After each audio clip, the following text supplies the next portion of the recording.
Hey guys, thanks for tuning in to Wideawakehorror today. Just want to say, if you're new here, hit that subscribe button and join the family.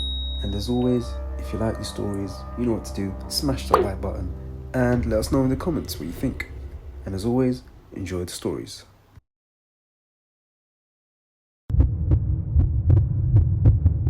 I didn't think a simple dinner date could turn into a nightmare, but here we are. I met Mark on a dating app, and he seemed chill. His profile was all adventure and spontaneous road trips, so I figured he was someone who could at least keep a conversation going without it feeling forced. Little did I know I was about to be stuck in an awkward, borderline offensive dinner with a guy who clearly had no filter. It all started when I got to the restaurant. I was already a little nervous because, first dates and all that. Well, when I saw Mark waiting outside, I felt a bit better.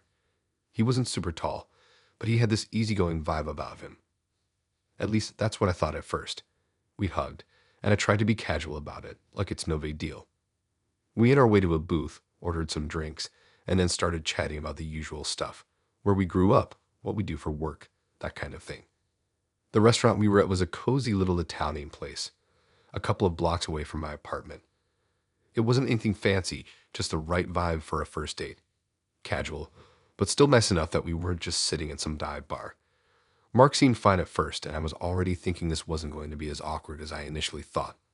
He ordered wine, I stuck with water because, first date jitters and all. We were talking about our jobs when he suddenly dropped the first bombshell. Out of nowhere, Mark blurted out, "I can't date women who don't look like they're putting in some effort. Like, I'm not shallow, but if you can't make yourself look a little more put together, I don't know what we're doing here." At first, I thought he was joking. It's the kind of thing that someone might say to be funny, right? But no, he wasn't joking.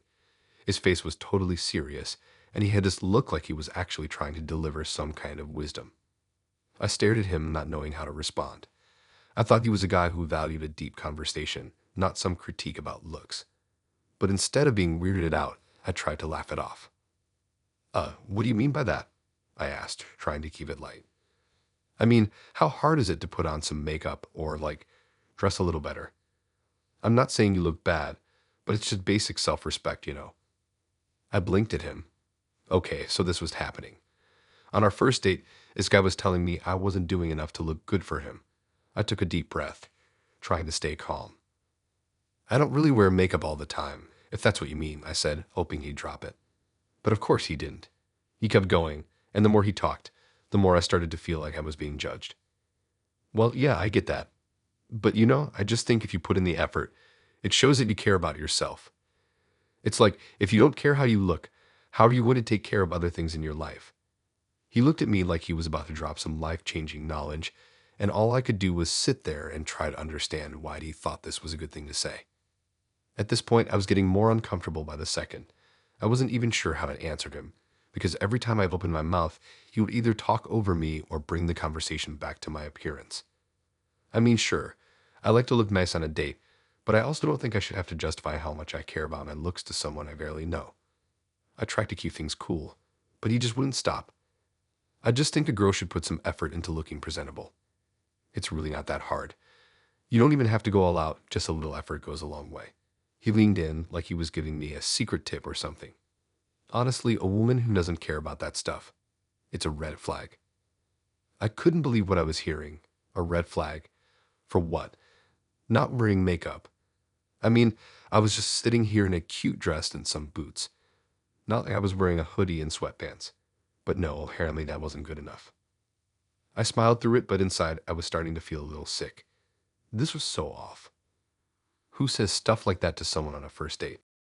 "Well, I guess I'm just more into comfort than perfection," I said, trying to steer the conversation in a different direction. But hey, to each their own. But no, Mark wasn't done with his little lesson about appearance. "Comfort is fine, but I just think that if you can't put in a little effort for a date, what does that say about your life? I mean, we're all busy, sure, but it's about showing respect for the person you're with." Okay, now I was starting to get mad. What did he mean by respect? Was he saying that if I didn't meet his standards of what putting in effort looked like, I didn't deserve to be treated well?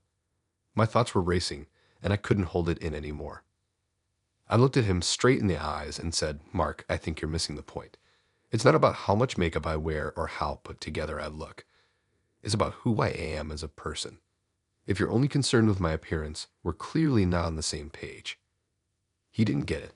Instead, he went on and on about how he just couldn't be with a woman who didn't put effort into her appearance. He told me how most of his exes had tried harder and how he couldn't settle for someone who wasn't always on top of their game. I couldn't believe this. I started feeling more and more uncomfortable as he continued talking. My stomach was turning, and I didn't even want to look at him anymore. It wasn't just the fact that he was rude about it. It was the way he made me feel like my worth was tied to something as shallow as how much time I spent on my face in the morning. And then, as if it couldn't get worse, Mark hit me with the ultimate comment. You know, women in their 30s are just harder to deal with. They're set in their ways, and it's like they're looking for something too serious.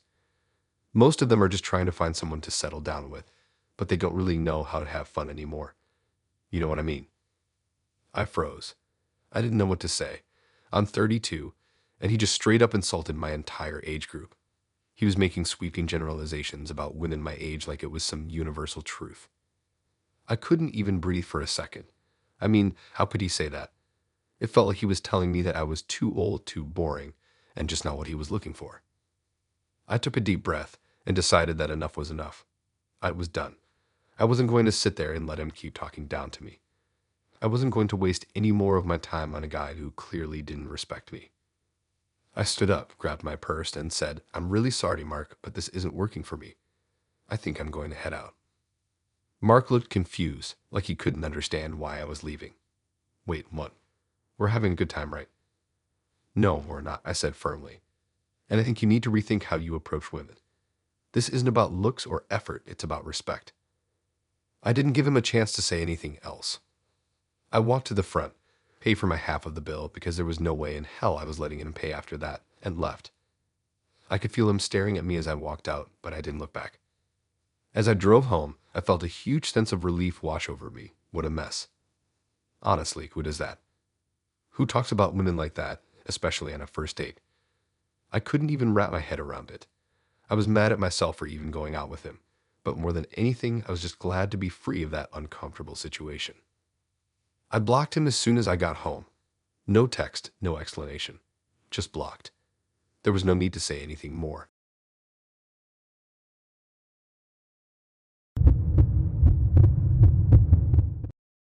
Okay, so what the freaks? I never thought a date could turn into an uncomfortable therapy session, but that's exactly what happened with Emily.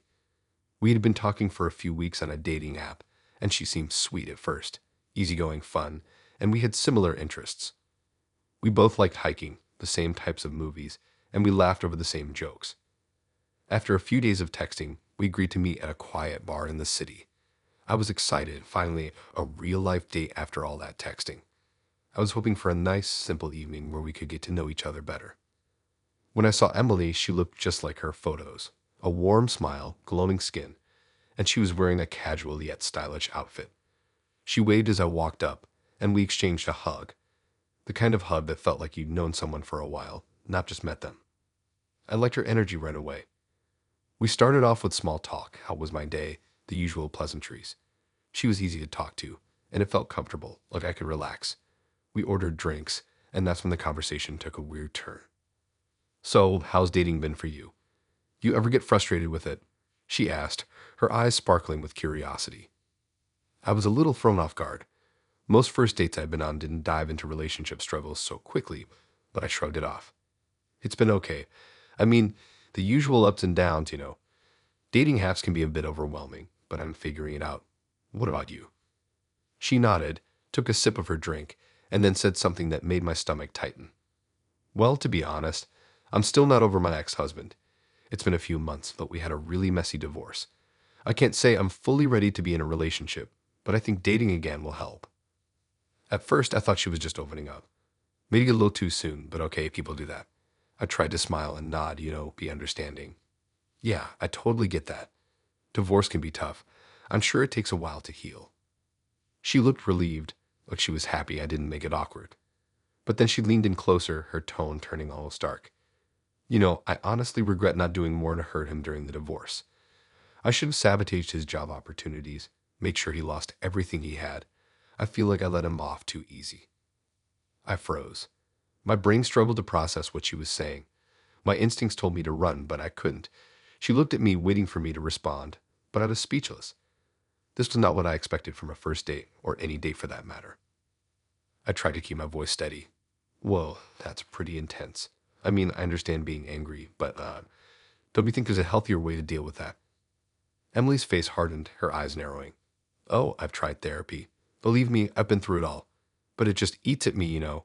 He doesn't even care, and I'm still here, picking up the pieces of my life while he just moves on. She took another long sip from her drink and let out a frustrated sigh. I didn't know what to say. I mean, how do you respond to something like that? I had never been in a serious relationship like that, so I couldn't begin to understand the anger and pain she must have been feeling. But the way she was talking about her ex was alarming. It was like she was trying to drag me into her anger, and I wasn't sure I wanted to be part of that. I shifted uncomfortably in my seat, trying to think of something to say. I get it, relationships can be difficult, but I don't think it's healthy to hold on to all that resentment. It seems like it's still really consuming you. She gave a sharp laugh, as if my response was naive. Oh, I know it is, but he deserves it.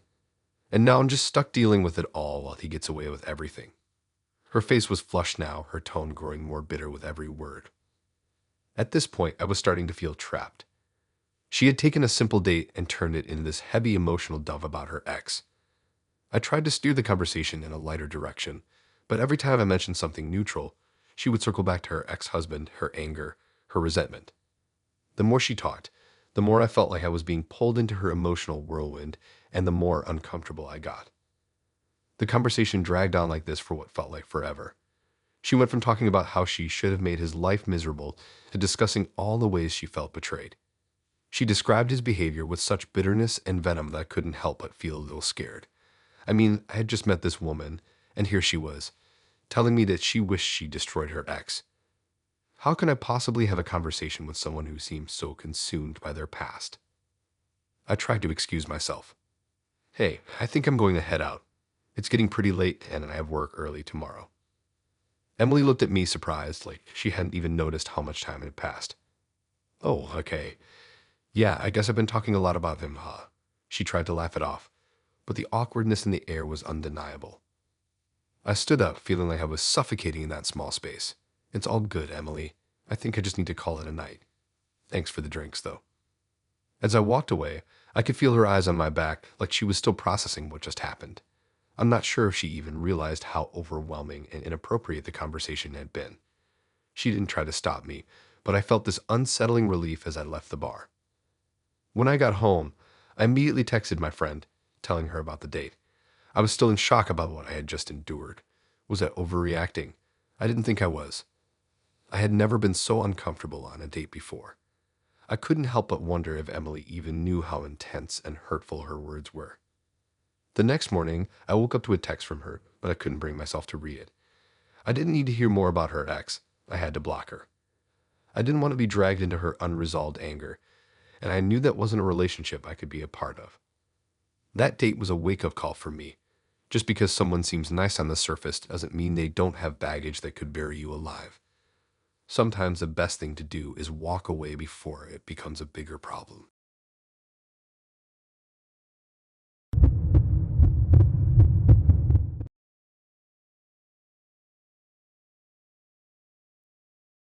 I don't know why I agreed to this date. Maybe it was the charm in Jason's profile pictures. Maybe it was the fact that he messaged me first and was consistent. He seemed like a nice guy. Our conversations were light. We laughed about dumb things, and there was a certain ease in the way we talked. We both enjoyed the same kind of music and loved exploring new restaurants. So when he suggested we meet up for dinner at this trendy new place downtown, I figured, why not? It wasn't like I was seeing anyone else at the time, so a good meal and conversation sounded perfect. I walked into the restaurant and spotted Jason immediately. He was sitting by the window, a glass of water in front of him, and scrolling through his phone. When I walked over, he looked up, smiled, and stood up to greet me. We hugged, and I was surprised by how comfortable he seemed. Maybe this would actually be a nice, chill date. I sat down, we exchanged pleasantries, and ordered drinks. Me a gin and tonic, him a beer. The waiter left, and for a second, things felt almost normal. We talked a bit about the restaurant, the decor, how we were both glad to be trying something new. But then Jason shifted. "So tell me about your job," he asked, leaning forward like he was genuinely interested. "Oh, sure. I work as a marketing coordinator for a small startup. It's a lot of busy work, but I like it. It keeps me on my toes," I said, trying to keep it light. It wasn't exactly the most glamorous job, but I liked it.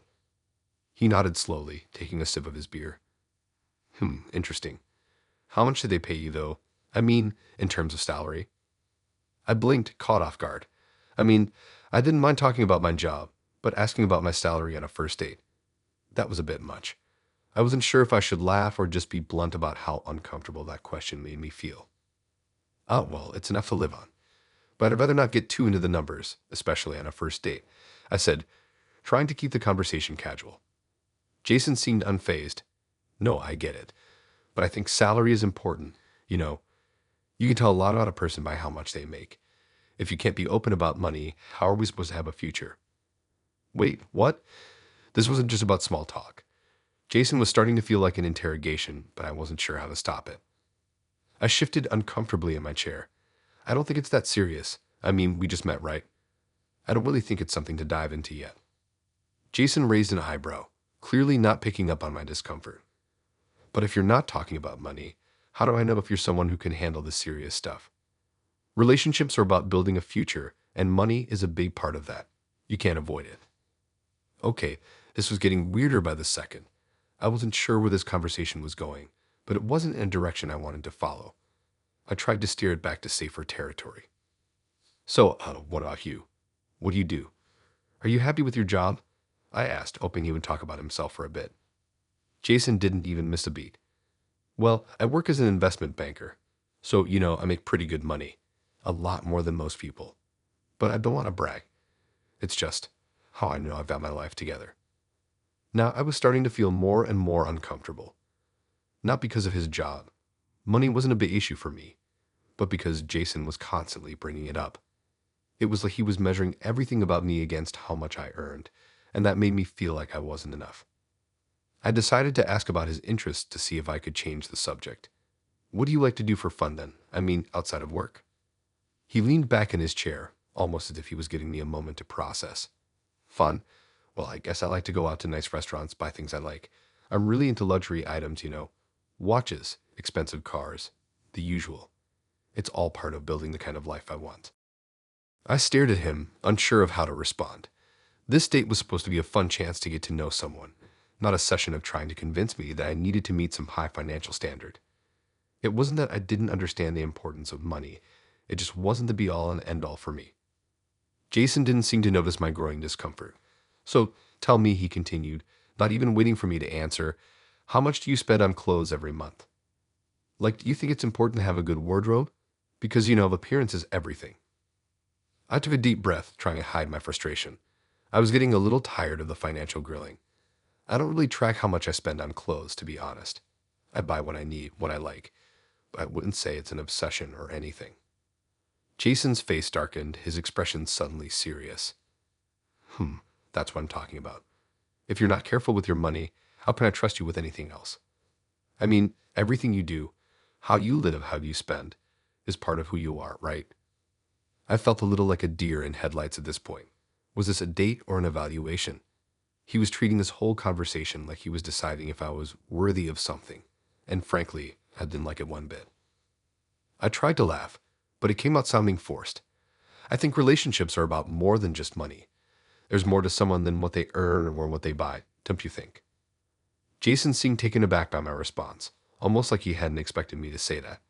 But instead of backing off, he doubled down. "No, I think you're missing the point. Look, if you can't talk about money or manage it properly, what else is there to talk about? You have to be able to deal with it. That's just reality." I could feel my heart rate increase. I wasn't getting anywhere with this conversation, and I didn't want to spend another minute listening to him talk about salaries and purchases. It felt like I was sitting across from someone who couldn't see me as a person, but only as a financial figure.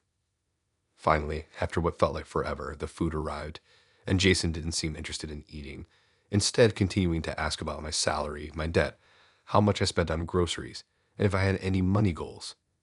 It was insane. I didn't even finish my meal. I couldn't. Every bite felt like it was suffocating me. I wasn't here to talk about financial goals. I was here to meet someone, enjoy a conversation, see if we were compatible. But it felt more like I was being interviewed for a loan. I decided to cut my losses and end the date early. "Hey, Jason," I said, trying to remain polite but firm. "I think I'm gonna head out. This has been interesting. I'm not sure we're on the same page." His expression didn't change. "You sure? We're just getting to the good part, I think," he said with a smirk.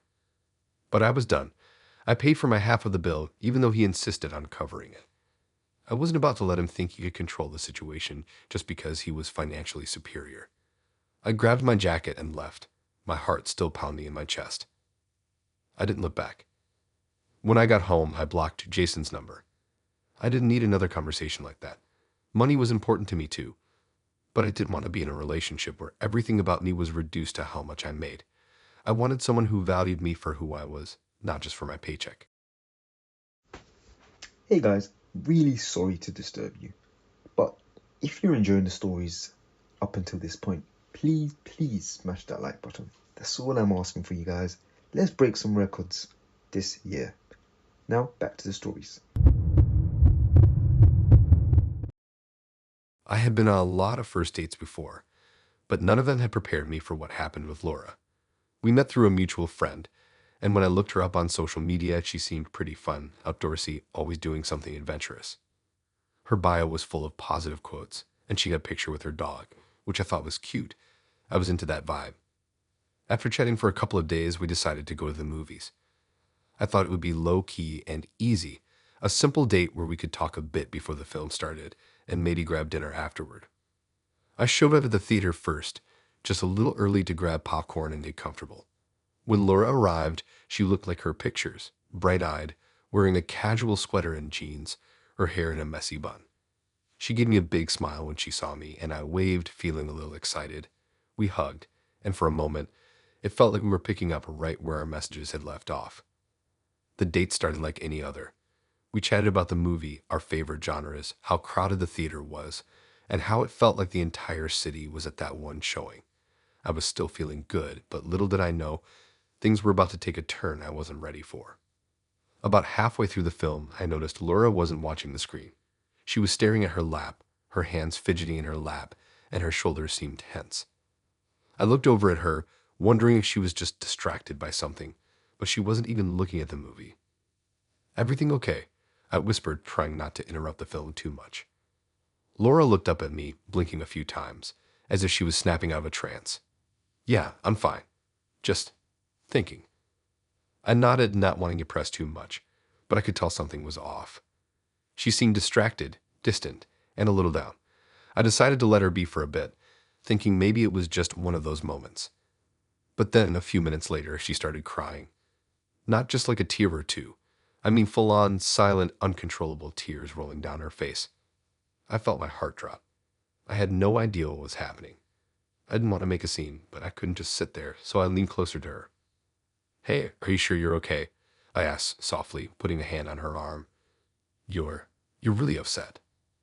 Laura looked at me, her eyes red, and she wiped at her face with her sleeve. "I'm so sorry," she whispered. "I didn't mean to cry. It's just, I've been thinking about my life, and it's all just too much right now." I blinked. This wasn't exactly how I had envisioned the evening going. "What's going on?" I asked, genuinely concerned.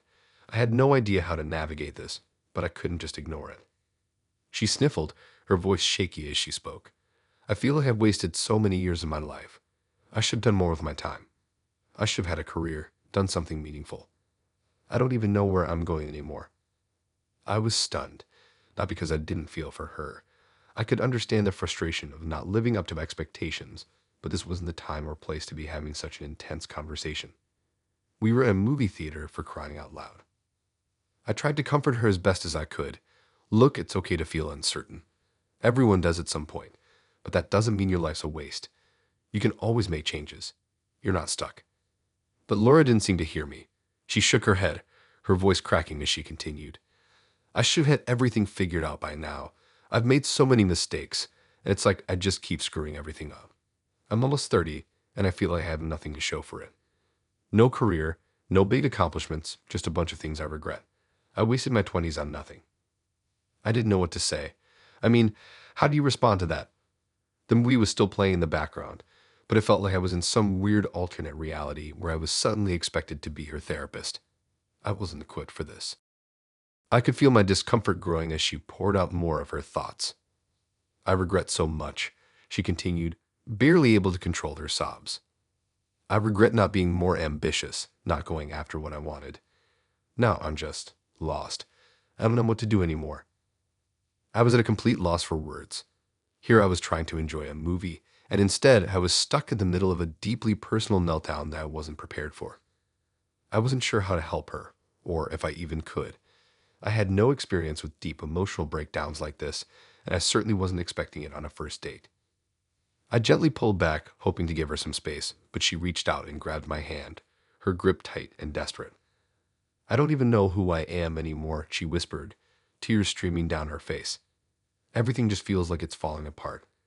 I don't have anyone to talk to. At this point, I had no idea what to do. This wasn't how first dates were supposed to go, right? I was supposed to be getting to know someone, not sitting through a therapy session. I felt uncomfortable, trapped almost, like I was responsible for making her feel better. But I wasn't her friend, and I certainly wasn't her therapist. Laura, I'm sorry you're feeling like this, I said, trying to be supportive, but also not overstep. But I think it might be better to take a break from all this for now, you know? Maybe we can chat later, or you can talk to someone else who can help. She nodded slowly, her tears still flowing as she wiped her face. You're right.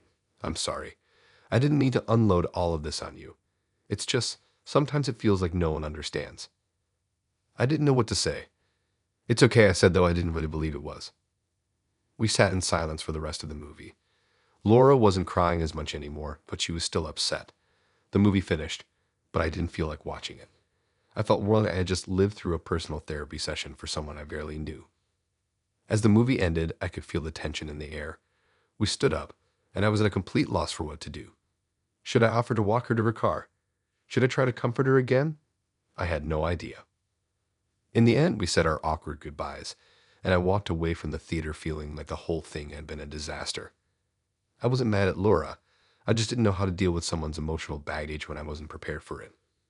When I got home, I didn't text her. I thought about it for a bit, but honestly, I didn't know what to say. I wasn't sure if I was the right person for her to lean on. Maybe it was too soon to be that vulnerable with someone you barely knew. Or maybe she just needed someone who could handle her emotional weight better than I could. Either way, that was the last time I ever saw Laura.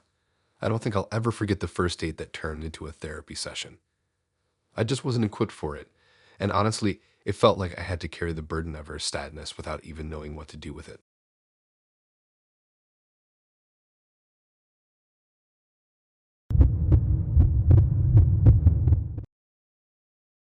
I was excited for my date with Brian.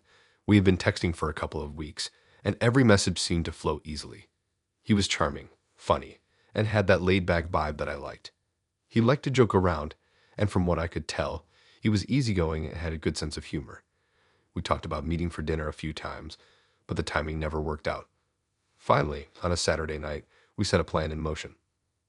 I had suggested a cozy little Italian place, one of my favorites, and he seemed genuinely excited about it. Brian came across as someone who didn't take life too seriously, which was a huge relief. I was so over guys who couldn't take a joke or were stuck up. So when I arrived at the restaurant and saw Brian standing by the entrance, smiling and waving, I immediately felt more at ease. He looked just like his profile picture, casual with a nice shirt and jeans, and that same easy smile that had won me over in the first place. We hugged, exchanged pleasantries, and sat down. The waiter handed us menus, and we quickly ordered drinks. Me, a glass of white wine, and him, a beer. The conversation started off lighthearted, with Brian telling me about a trip he had taken recently to the mountains. I was actually enjoying myself. Everything seemed like it was on track for a fun, normal date. Then it started to shift. As we were talking about travel destinations, I mentioned how I had always wanted to visit Spain, but had never had the time or money to make it happen. Ryan listened intently, but then said something that immediately set off a warning bell in my head. I mean, I could see how it would be a good trip for you, he said, nodding. But if you really want to take it seriously, you should probably lose a few pounds before you go. I mean, no offense, but the beach in Spain isn't really forgiving, you know. I paused, unsure if I had heard him correctly. Was he seriously saying that? Excuse me? I said I'm not sure if I was just misunderstanding him. What do you mean? Brian looked a little uncomfortable, but he pressed on. I just think if you want to get the most out of it, you should be in the best shape. I mean, it's not that bad, but you don't want to look like you're out of place. My face went from confusion to shock. My stomach turned, and for a moment, I didn't even know how to respond. Was this guy seriously telling me I needed to lose weight on a first date? I wasn't sure whether to laugh it off, be offended, or just leave the restaurant entirely. Instead, I just stared at him for a second. So you're telling me I'm not in good shape? I asked, trying to sound calm, but definitely feeling my blood start to boil. Brian quickly backpedaled, realizing he had stepped into a minefield. No, I didn't mean it like that. You're fine, really.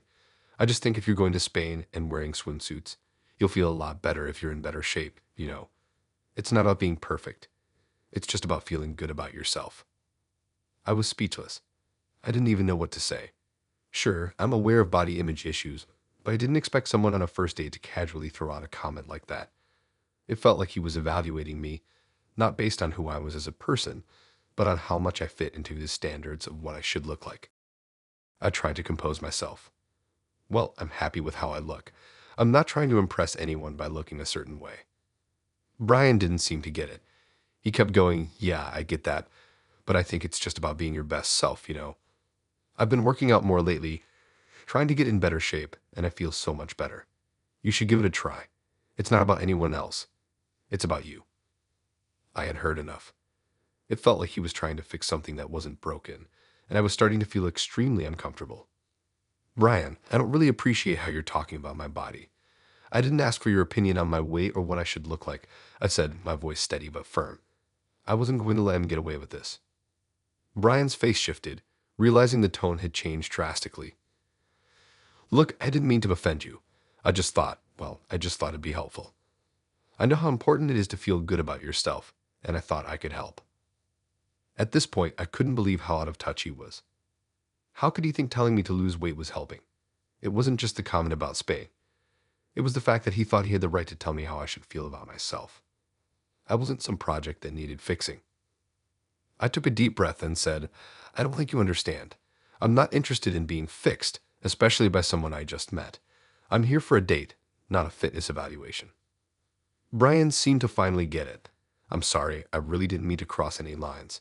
I don't know. I guess I wanted to be helpful, but I see how that came across wrong. My bad. At that moment, I realized there was no way this date could be salvaged. I wasn't interested in hearing more of his helpful advice on how to change myself. I was done. I wasn't going to sit there and let him continue with his commentary on my body or my life. I stood up, grabbing my purse, and said, I'm going to call it a night. I'm really not feeling this. I think you should think about what you say before trying to help someone. Ryan looked shocked. Wait, you're leaving already? Yeah, I think it's best, I replied, already walking toward the door. It's not working. I left the restaurant without looking back. My heart was racing, and my stomach still felt uneasy. The whole thing had been awkward and uncomfortable, and I wasn't about to let someone tell me I needed to change anything about myself just to meet their standards. As soon as I got home, I blocked Brian on everything. I didn't need to waste my time with someone who thought my body was a project to fix. I wasn't interested in anyone who saw me as something that needed to be improved for their benefit. I learned a valuable lesson that night. Never let someone make you feel like you're not enough. I'm more than enough just as I am. And no amount of unsolicited advice was going to change that.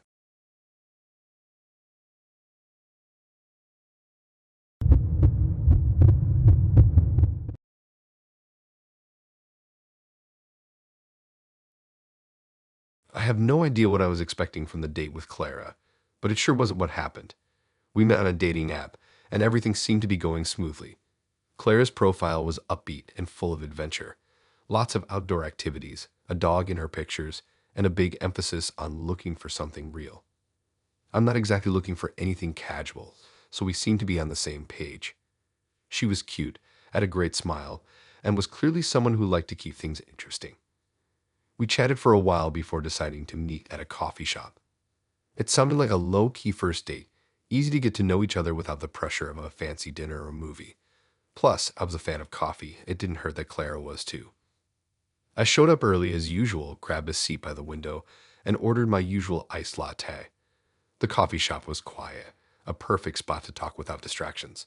A few minutes later, Clara walked in. She was exactly how she looked in her pictures. Cute, down to earth, and wearing a cozy sweater. We exchanged a smile, and I stood up to greet her with a hug. She seemed a little nervous, but that was normal, right? First dates are always a little nerve-wracking. We sat down, and for the first few minutes, we just talked about normal stuff. Work, where we grew up, hobbies. She was easy to talk to, and I was starting to feel comfortable. Everything was going just fine. We were laughing about something funny that happened at work when, out of nowhere, Clara said something that made my stomach drop. "So, I'm trying to get pregnant," she said nonchalantly, stirring her coffee. I thought I must have heard her wrong. "What'd you just say?" "Wait, what?" I blinked, trying to process the words she just dropped. Was she talking about herself, or was she just bringing up something random? Clara didn't seem fazed. She took another sip of her coffee and looked at me. "I'm trying to get pregnant with my current boyfriend. But honestly, I'm not sure if he's the one yet. I'm not going to waste time dating men who don't want kids." My mind went blank. I tried to make sense of what she was saying. Did she just tell me she was actively trying to get pregnant with someone she wasn't sure about, on a first date with me? I stared at her, unsure how to respond. "Wait, you're trying to get pregnant, and you're not sure about him. You're still dating him, though." Clara nodded, completely unfazed by how awkward this conversation was becoming. "Yeah, we've been dating for a while now, but honestly, I think I've waited too long already. I'm 31, and I'm not getting any younger, so I just figured I'd go for it." I felt a knot in my stomach. I don't know why I didn't just leave right there. Maybe it was because I was so confused, or maybe because I didn't want to be rude, but I was completely caught off guard. This was not the conversation I was expecting. Who talks about trying to have a baby with someone they're not even sure about on a first date? I didn't know how to respond, so I just sat there, wide-eyed. I tried to recover, my brain racing for a way out of this weird conversation. Okay, but I thought most people usually wait until they're, more certain before making such a big decision. Claire looked at me like I had just asked the most obvious question in the world. "Yeah, well, I don't have time to wait. I want kids, and I'm not going to waste my time with guys who aren't on the same page. I mean, my biological clock is ticking. I didn't know what to say. I couldn't wrap my head around the fact that she was sitting there talking so openly about this. I wasn't exactly in the same place as Clara. I was just trying to meet someone I could vibe with, not dive into some huge life decision that involved kids. I liked the idea of eventually having a family, but not like this, not with someone who was already this fixated on it. "So wait, you're saying you're only interested in men who want kids, even if you're not totally sure about them?" I asked, trying to make sense of it all. Clara nodded again. "Yeah, I'm not going to waste time with a guy who doesn't see the value in family. I've already waited so long, and I want kids like now." I wasn't sure if I should laugh or just get up and leave, but I wasn't a jerk, so I just kept listening, albeit feeling more and more uncomfortable. She kept going on about how she wasn't getting any younger and how she felt like time was slipping away. I could tell she was really fixated on the idea of having a child, but it was hard to focus on anything else she was saying because I just couldn't believe she was sharing all of this with me on a first date. I wasn't even sure if this was a normal conversation. Was it just me, or was this a huge red flag? I felt like I was trapped in this conversation that I wasn't prepared for. Trying to remain polite, I asked her about her current boyfriend. Was he really on the same page with all of this? "Oh yeah, he says he wants kids, but he's not as gung-ho about it as I am." "But I don't care," Clara said, shrugging. "I mean, if he's not the one, I'll find someone else who is. I'm just ready for this. I don't have time to waste, and I'm not going to wait until I meet the perfect guy. I'm not about to let that opportunity pass me by." At this point, I was trying to keep the conversation from going any deeper, but I was getting a little freaked out. Here was this woman sitting across from me, talking so casually about something as life-changing as pregnancy, but not with someone she was even sure about. And she was talking about it like it was the most normal thing in the world. I finally spoke up, trying to wrap this date up as gracefully as I could. "I think that's a pretty big decision to make, especially when you're not sure about him. Don't you think it's something you should think about more carefully?" Clara looked a little irritated at that. "I'm just being realistic. I want a family, and I'm not waiting around for the perfect guy. I've waited long enough. Some women waste time waiting for things to fall into place, but I'm not doing that. If you don't want kids, you're not for me. Her words stung. I felt like I had just been put in a box. I'm not sure I can be a part of something like that, I said, finally finding my voice. Claire looked at me confused. What do you mean? I could feel the tension building. I didn't want to be mean, but this was getting out of hand. I mean, this whole trying to get pregnant thing, it's just not something I'm on the same page with. I'm just getting to know you, and honestly, I'm not looking for a relationship that revolves around having kids right away. It's a little too much too fast. Clara's expression shifted from confusion to frustration. You're really going to judge me for wanting a family? For wanting to settle down and have kids? What's wrong with that? I was taken back by her anger. I wasn't judging her for wanting kids, but the way she was going about it seemed reckless and, frankly, a little overwhelming. I'm not judging you, Clara. I just don't think we're looking for the same things right now. You're focused on having kids, and I'm just focused on meeting someone I connect with without all that pressure. Clara didn't respond right away. She stared at me, and I could see the frustration building behind her eyes. I could tell this wasn't the first time someone had said something like this to her. She looked down at her coffee, sighed, and finally said, I guess this isn't working then. She stood up, grabbed her purse, and I followed suit. There wasn't much else to say. We walked out of the cafe in silence. I offered a quick goodbye, but there was no hug, no smile, just an awkward, tense moment as we parted ways. I didn't text her after that. I felt bad for her in a way, but I wasn't going to be dragged into something I wasn't prepared for.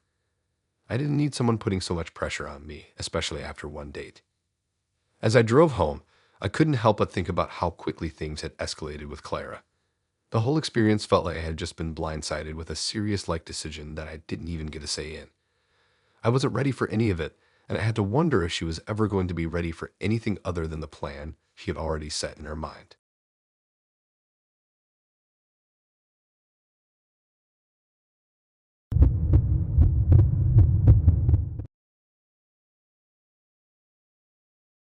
I'm not sure why I kept going out with Ben. I mean, the first couple of dates weren't terrible, but there were always these little comments that made me feel like I was being sized up, like I was some sort of project for him to perfect. But I wanted to be open-minded. Maybe I was overthinking things, maybe I was just too sensitive. I told myself that, on paper, he seemed like a decent guy, educated, successful, good-looking in that boy-next-door kind of way. He had all the qualities that should have made him a great catch. But the more I spent time with him, the more I felt like I was walking on eggshells. It all started when we met on a dating app. Ben's profile was full of big words, things like ambitious, high standards, and always striving for greatness. Honestly, he sounded kind of intense, but that's exactly what caught my attention. I mean, I'm not exactly a slacker, so maybe we have a lot in common. Plus, his pictures were cute. He had that athletic, outdoorsy vibe that seemed attractive at first. He texted me first, which was refreshing since I was getting a little tired of making the first move. We had a couple of good conversations about work, travel, and even a bit about family. So when he asked if I wanted to meet up for dinner at a trendy restaurant, I agreed without thinking twice. When I walked in the restaurant, I saw Ben sitting at the bar. He looked exactly like his photos, tall, fit, and smiling at his phone. He stood up when he saw me and greeted me with a warm hug. I didn't feel any immediate red flags, so we started chatting, and the evening seemed like it was going to go smoothly. We sat down, and the conversation flowed easily at first. He was telling me about his job in finance, and I could tell he was really passionate about it. He was successful, but not in an arrogant way. At least, I thought that at the time. I figured he was just trying to be professional. Then came the first weird comment. So tell me, Ben said as we were looking over the menu, what do you do for fun, aside from the usual stuff? I didn't think much of it. Well, I love hiking and exploring new places. I also like going to the gym a few times a week and trying new restaurants when I can. He nodded, but then he asked, okay, but how do you stay fit? Like, what's your routine? I was a little taken aback. Oh, well, I mix it up. Sometimes I'll run, or I'll do a circuit workout. Nothing too intense. I just try to stay active. Ben tilted his head like he was thinking. Okay, so you don't really have a structured fitness plan then? I wasn't sure what he meant by that. I thought I had given him a solid answer. No, not really. I just try to stay active and do what feels good. He looked a little disappointed. I mean, if you really want to see results, you should have a solid plan. You're going to get way more out of it if you have a program, you know. He smiled as if he was doing me a favor. You don't want to waste time at the gym if you're not following a plan. It's all about efficiency. At that moment, I felt this tight knot in my stomach. Was he criticizing how I worked out? We just met. Was this a thing for him? The idea of someone being critical of something so personal, like how I spend my time or what I do to take care of my body, made me feel uncomfortable. I let it slide, though, figuring maybe it was a one-off comment. But as the date went on, the pattern became clearer. You know, you've got the right idea about working out and staying fit, Ben said as we were talking about our travel plans for the future. But if you really want to get the most out of your workouts, you should eat cleaner. Like no processed foods, low sugar. It's really the only way to maintain a great physique. I raised an eyebrow, taken aback by how personal he was getting. I don't mind eating healthy, but I think balance is important. I like my pizza every now and then, you know. Ben didn't even flinch. Well, if you really want a perfect body and not just a good one, you can't afford those kinds of indulgences. It's all about precision. If you care about your health, you'll get it down to a science. At this point, I was feeling uncomfortable. I didn't come on this date to be lectured about how I should work out or what I should be eating. I was just trying to enjoy my dinner and get to know the guy across the table. But every time we talked about anything, it felt like he was dissecting my lifestyle, my habits, my choices. And not in a fun, conversational way. No, it was more like he was grading me on everything. The night continued, and the more we talked, the more Ben made it clear that nothing I did was good enough. It wasn't just about fitness either. It was about everything. We talked about my career, and he asked me how much money I made. He didn't even phrase it as a casual question. He was just blunt about it, as if it was a necessary part of the conversation. So, how much do you make at your job? He asked, almost like he didn't think it was an odd thing to ask on a first date. I hesitated. I'm not really comfortable sharing that right now. I mean, we've just met. Ben raised an eyebrow, clearly unimpressed. Come on, how am I supposed to know if we can have a future if I don't know if we're on the same level financially? I was starting to feel like I was in some weird job interview, not a date. I think I'm doing fine, and I'm not really concerned about comparing salaries. I'm more interested in getting to know you, not what you think I make. He didn't seem to get it. Well, in my opinion, money's the foundation of everything. You've got to know how much someone's worth if you're going to build a future together. I tried to steer the conversation back to something lighter, but Ben wasn't done yet. And you know, if you're really serious about your career, you should probably think about your next step. Are you aiming for a promotion soon? Or is your job kind of just a job? Now, I felt like I was being judged. Was nothing about me good enough? My work, my goals, my body, all of it seemed to be under a microscope. The more I thought about it, the more frustrated I felt. He wasn't seeing me for who I was. He was seeing a checklist of boxes that needed to be ticked. I didn't want to be in a relationship where I was constantly trying to meet someone else's impossible standards. As the night went on, I began to feel more and more distant. I couldn't even enjoy my food anymore. I just wanted to get out of there. When the bill came, I was quick to grab my purse and get ready to leave. Ben, of course, insisted on paying. I wasn't about to argue, but I couldn't help feeling uncomfortable with how he was acting. So, what do you think? He asked, as if this was a job interview and not a date. I smiled politely, but felt the weight of the evening finally hitting me. I think I'll pass on a second date, Ben. His face fell a little, but he tried to cover it up. Oh, well, I think you're a great person, but you just need a little more structure. I'm sure you can find your way to a better lifestyle with a little direction. I forced a smile, but inside I felt relieved. Yeah, maybe, but it's just not a good fit for me. I stood up, thanked him for dinner, and walked out of the restaurant, feeling like a huge weight had been lifted off my shoulders. As I walked to my car, I couldn't help but laugh. This guy was obsessed with perfection. His standards were impossible to meet, and I was done trying to. I didn't need someone who treated me like a project. I needed someone who accepted me for who I was, not who they thought I could be. Later that night, I blocked Ben's number. No text, no explanation. I didn't need that kind of negativity in my life. And as I lay in bed, I realized that I wasn't the one who needed fixing. He was.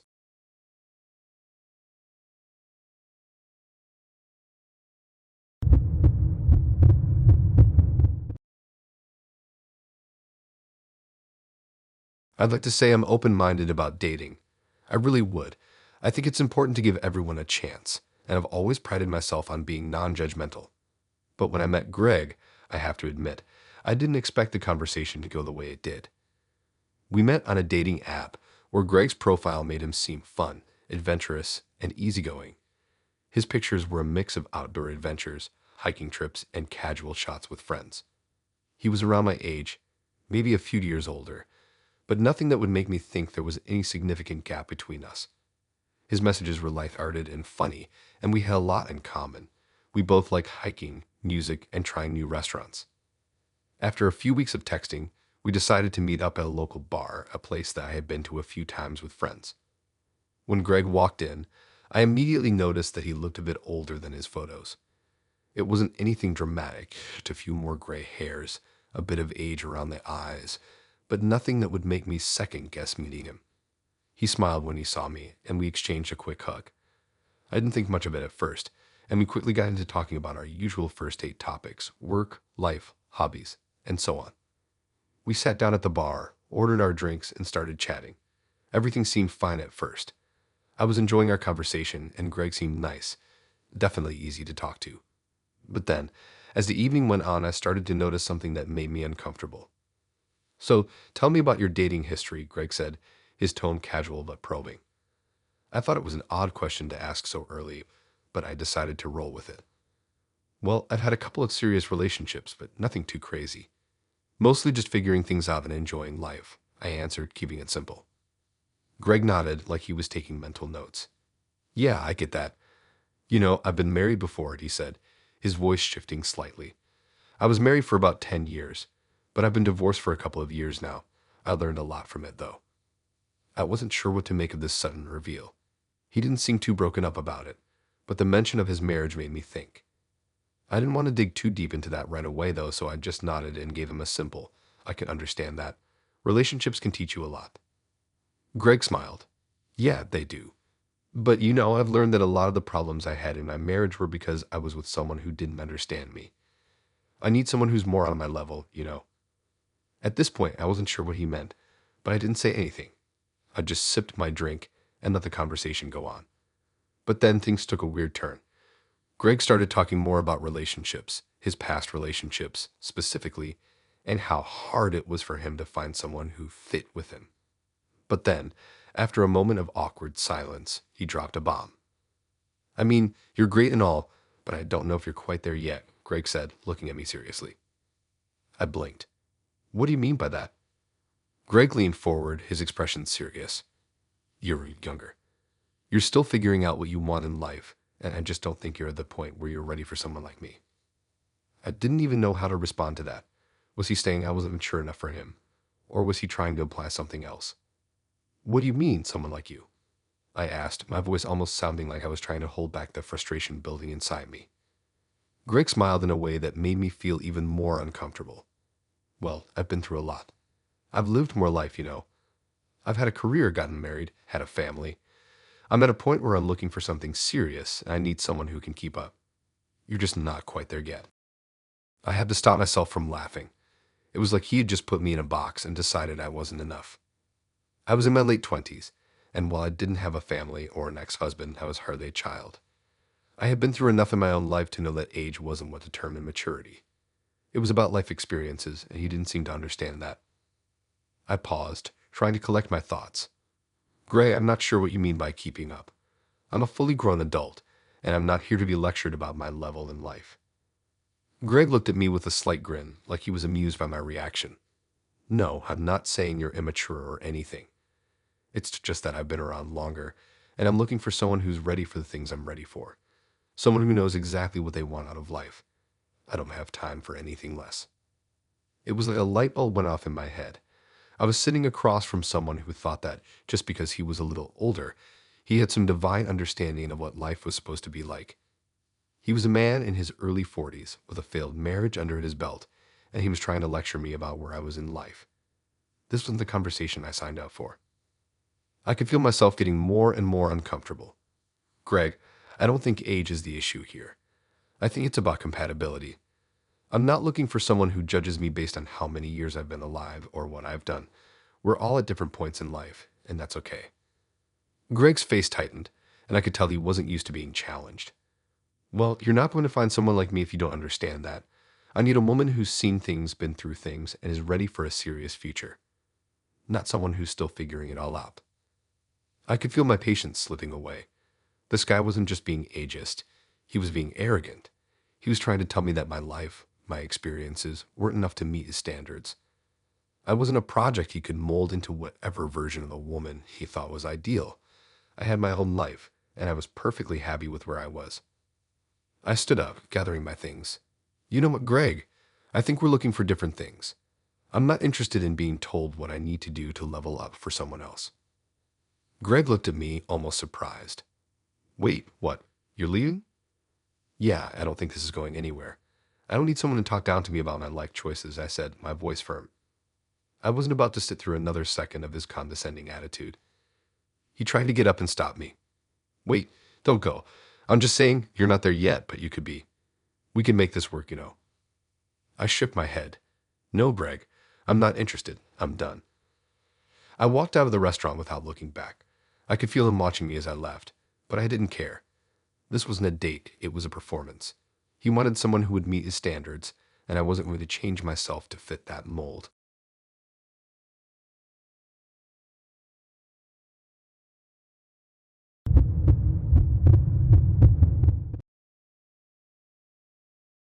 I knew it wasn't going to work out the moment Sophie opened her mouth. But at the time, I didn't expect it to go the way it did. We'd been chatting for a while, and our conversation seemed to flow. Sophie's profile picture was casual but cute, nothing too fancy, just a shot of her at a beach with friends. She had that carefree, approachable vibe that I was drawn to, and when we started texting, it felt natural.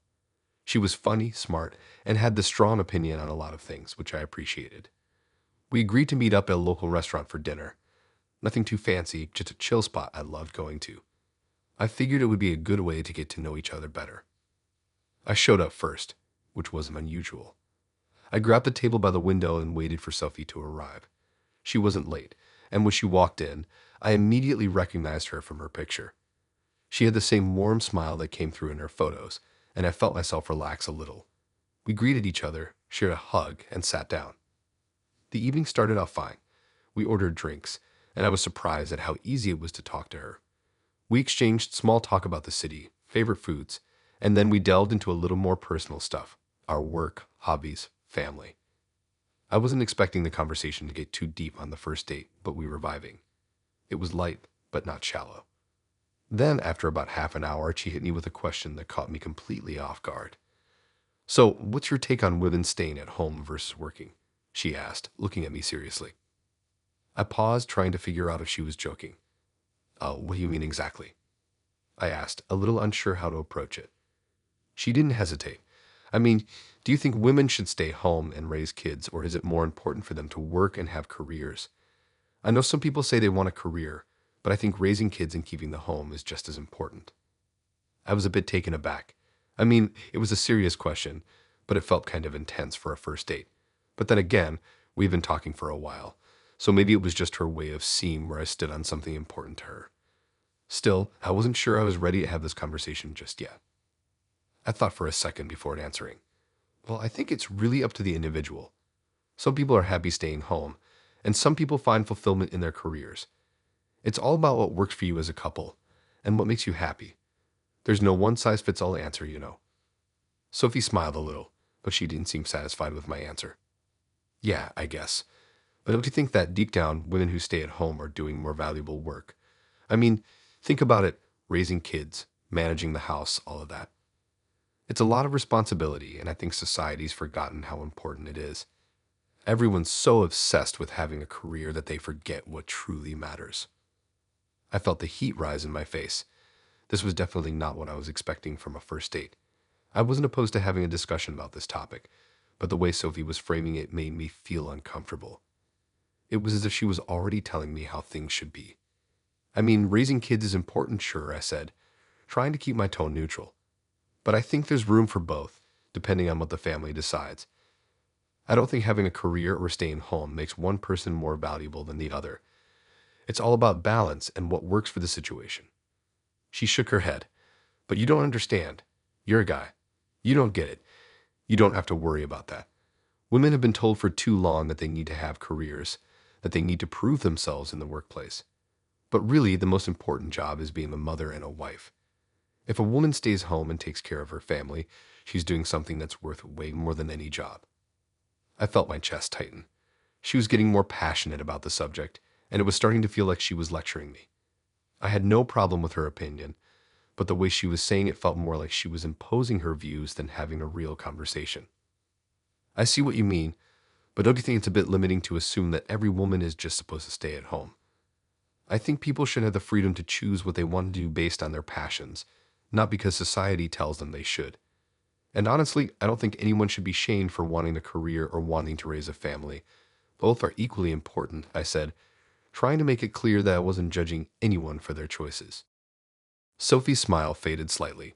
She leaned back in her chair, her eyes narrowing just a little. Well, maybe you're just too progressive. That's the problem with this world today. Everyone's so focused on equality that they forget the traditional roles work best. I just think women are being missiled. If they focused on being home, keeping the family together, and raising kids, they'd be happier. I felt a little stunned.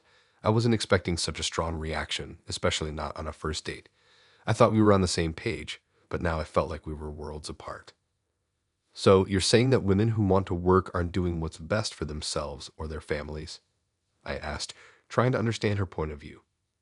She didn't seem fazed by my question. Exactly. And don't get me wrong, I don't think women should just sit at home doing nothing. They can work if they want, but only if it doesn't interfere with what really matters. Family should always come first. At this point, I started to feel frustrated. This conversation wasn't just a difference of opinion anymore.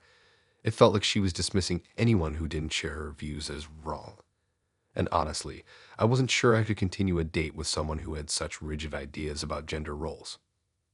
I took a deep breath. I think what's most important is that everyone feels valued, no matter what they choose to do. I don't think anyone should be judged for their choices, whether they want to stay home or work. Sophie didn't seem convinced. Well, that's easy for you to say. You're a guy. You'll never understand what it's like to be a woman in today's world. You don't have to fight to prove yourself. Women should be proud to stay home and take care of their families, not try to compete with men in the workforce. I sat back in my chair, trying to absorb what she was saying. I had always believed that women should have the same opportunities as men, whether that's to work, stay at home, or do whatever made them feel fulfilled.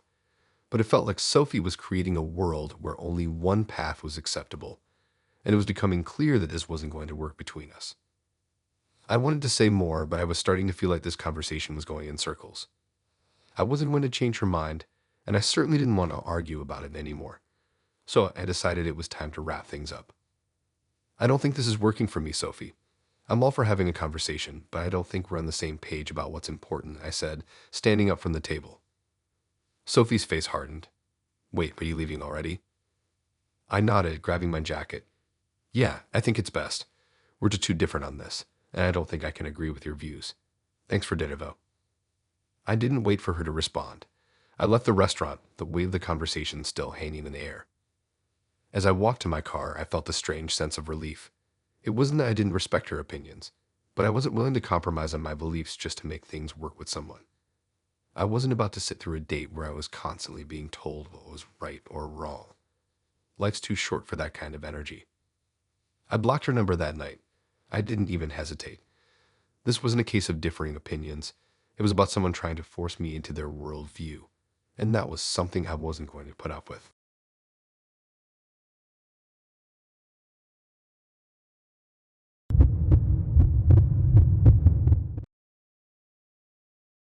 When I agreed to meet Adam for dinner, I wasn't expecting anything out of the ordinary. I had been on a few dates recently, and honestly, I wasn't sure what I was looking for. But Adam seemed different. His profile was thoughtful, and the way he spoke in our messages made me think he was someone who valued communication and honesty.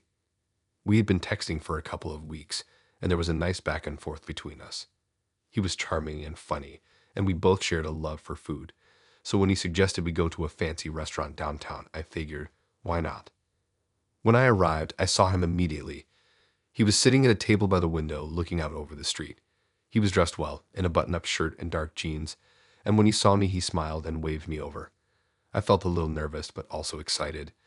This was a guy who seemed like he had his life together, and that was rare in the world of dating apps.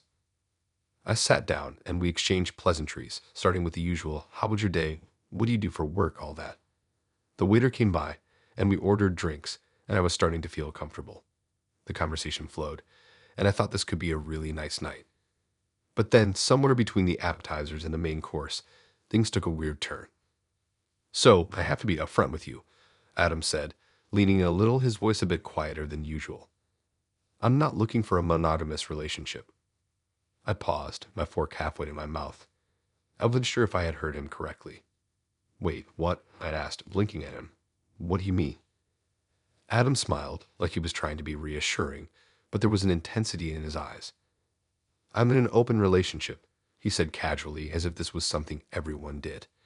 I've been with my partner for about 2 years, and we're both into the idea of seeing other people. We're really upfront with each other, and it works for us. I just wanted to let you know before we went any further. I felt my stomach tighten. I had never been in an open relationship, and honestly, I hadn't really thought much about them. I wasn't judging, but I didn't expect to hear it on a first date, especially not from someone I had been talking to for weeks. I wasn't sure how to respond.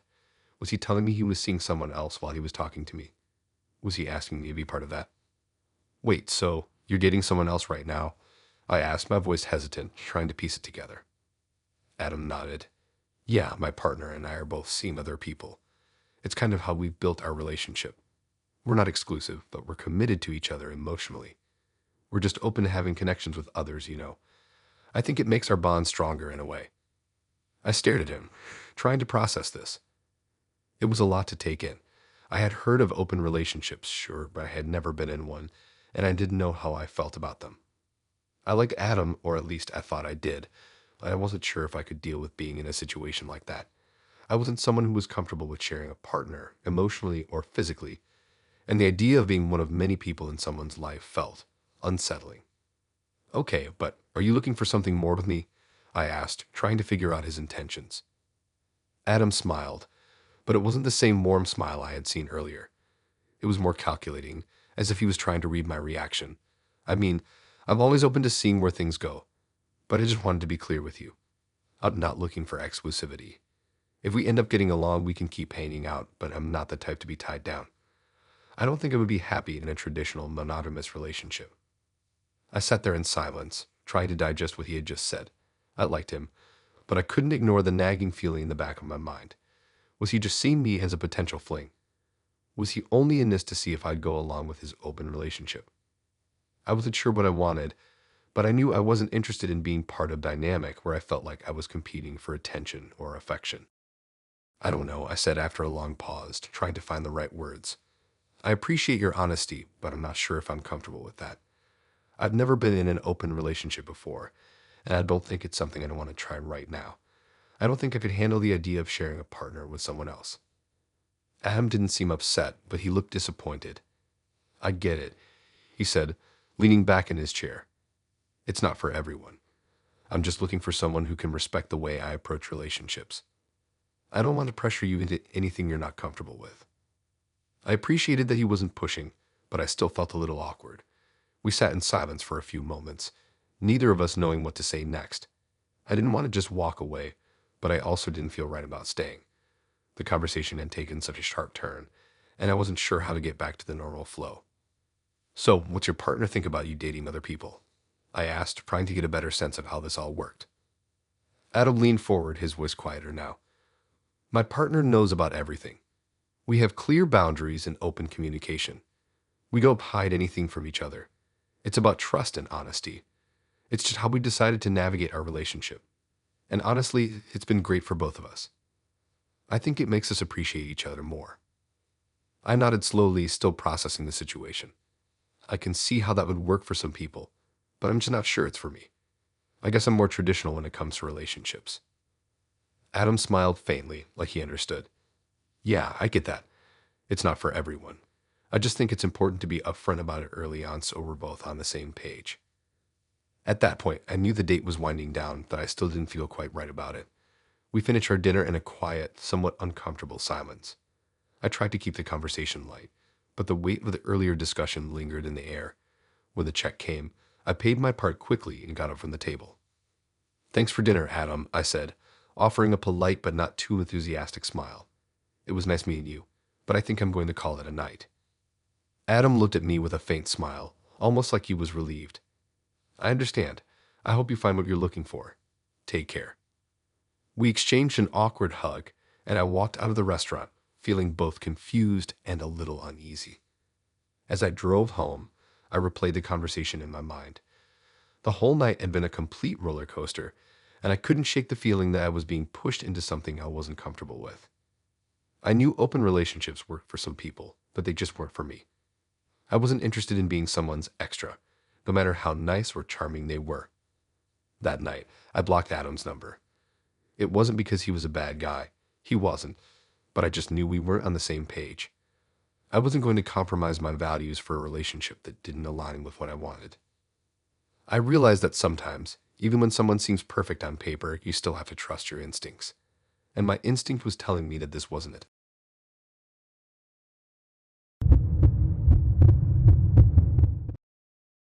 I'm not really sure what I expected when I agreed to go out with Chenna. We met through a mutual friend, and she seemed like a pretty fun person at first. She had a witty sense of humor, and we shared similar interests: movies, music, food. She even worked in a field I was interested in, so we had a lot to talk about. When she suggested a nice Italian restaurant in the city, I agreed immediately. I hadn't been there in a while, and it seemed like a perfect spot for a first date: relaxed, cozy, and with great food. The day of the date, I was a little nervous, but that's pretty typical for me. I always feel like I'm being judged when I meet someone new, even if I don't consciously think about it. But when I saw Jenna at the restaurant, she looked just like her photos. Casual, cute, and confident. She gave me a warm smile and a hug when I walked up to her. The vibe seemed easygoing, and we sat down to talk, order drinks, and just enjoy the evening. We started with the usual small talk: what we'd been up to lately, our favorite movies, and random facts about our lives. Nothing extraordinary, but it was comfortable. The conversation flowed well, and I felt like we were both getting to know each other without any awkward silences. But then the first strange thing happened. As the waiter brought our appetizers, Jenna picked up her fork and immediately began cutting her salad into tiny, perfect little pieces. It wasn't the way I'd normally eat a salad, but I didn't think too much of it until she glanced up at me and said, "You really should cut your salad this way. It just makes everything easier to eat." I blinked, not sure how to respond. "Oh, really? I've always just eaten my salad however it comes," I said, trying to be polite. Jenna shook her head, her expression serious. "No, trust me, it's better this way. The way you're doing it, it's sloppy. You don't want to look like you don't know what you're doing." I felt a little stunned, but I didn't want to make a scene on a first date, so I just nodded and continued eating, though I couldn't help but notice that she was still giving me these strange glances, like I had committed some kind of dining crime. As the night went on, I realized this wasn't just a fluke. Every time I did something that wasn't proper, Jenna would comment on it. For example, when I reached for my bread, she immediately said, "You should always break your bread, never cut it with a knife. It's just the way it's done." I blinked at her, not sure whether she was serious. "Okay, I'll keep that in mind," I said, trying not to sound defensive. Then the real bombshell dropped when we were talking about food preferences. I mentioned how I like to try new things, especially with food, and I wasn't afraid to experiment with different types of cuisine. "Oh, that's cute," she said, not sounding as impressed as I thought she would. "But you need to stop eating like that. You really should only eat at places that are well reviewed. I can't even imagine eating somewhere without doing research on how the place is rated. It's about maintaining a certain image, you know. People judge you by where you eat and how you eat." I was taken aback.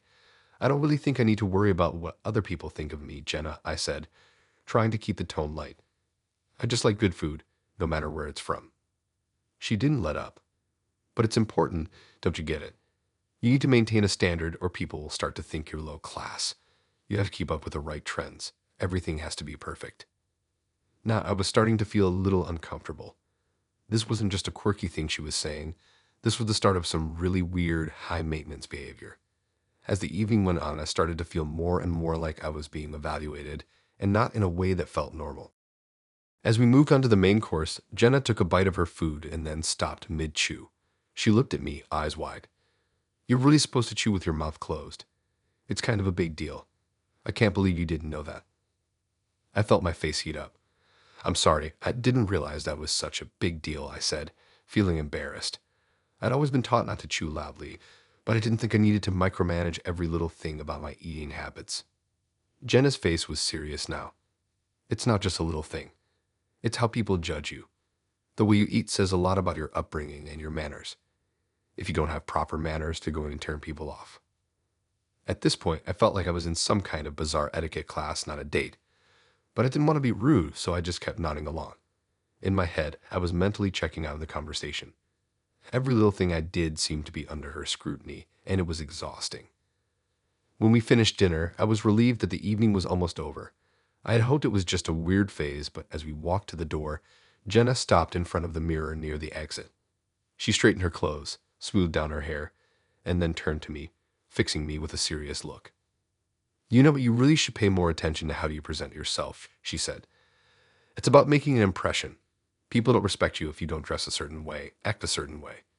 You should be more conscious of your appearance, especially when you're out in public. I stood there shocked. I hadn't realized how much she was judging me until that moment. It wasn't just about food. It was about everything. How I ate, how I dressed, how I acted. I was starting to feel like I wasn't good enough, like I was being criticized for things I had never even considered before. I tried to laugh it off. I think I'm just fine the way I am. I don't really feel the need to be perfect all the time. But Janet didn't laugh. Instead, she looked at me with a small, almost disappointed expression. That's the problem. You need to care more. If you don't care, people will start to notice. You can't just be fine. You have to stand out, be impressive, or you'll get overlooked. And trust me, people do judge you. I felt my frustration building. I had been on a few awkward dates before, but this was the first time I had ever felt like I was being molded into something I wasn't. The more Jenna talked, the more I realized that this wasn't just about me. It was about her need for control. She was trying to shape me into something that fit her idea of the perfect person. As we said our goodbyes outside the restaurant, I knew I wasn't going to call her again. She had given me way too much to process, and not in a good way. I didn't need someone who was constantly trying to change me or make me feel like I wasn't good enough. The whole night had left me feeling drained, like I had been under a magnifying glass the entire time. I didn't need that kind of pressure on a first date, or any date for that matter. I didn't text Jenna after that. I knew it was a waste of time. She didn't respect who I was, and frankly, I didn't think I could keep up with her need for perfection. It wasn't that I was against having standards or wanting to live my best, but I wasn't going to let someone else dictate what I should or shouldn't do. Life is too short to worry about every little thing, and I had no interest in dating someone who thought I wasn't good enough just the way I was.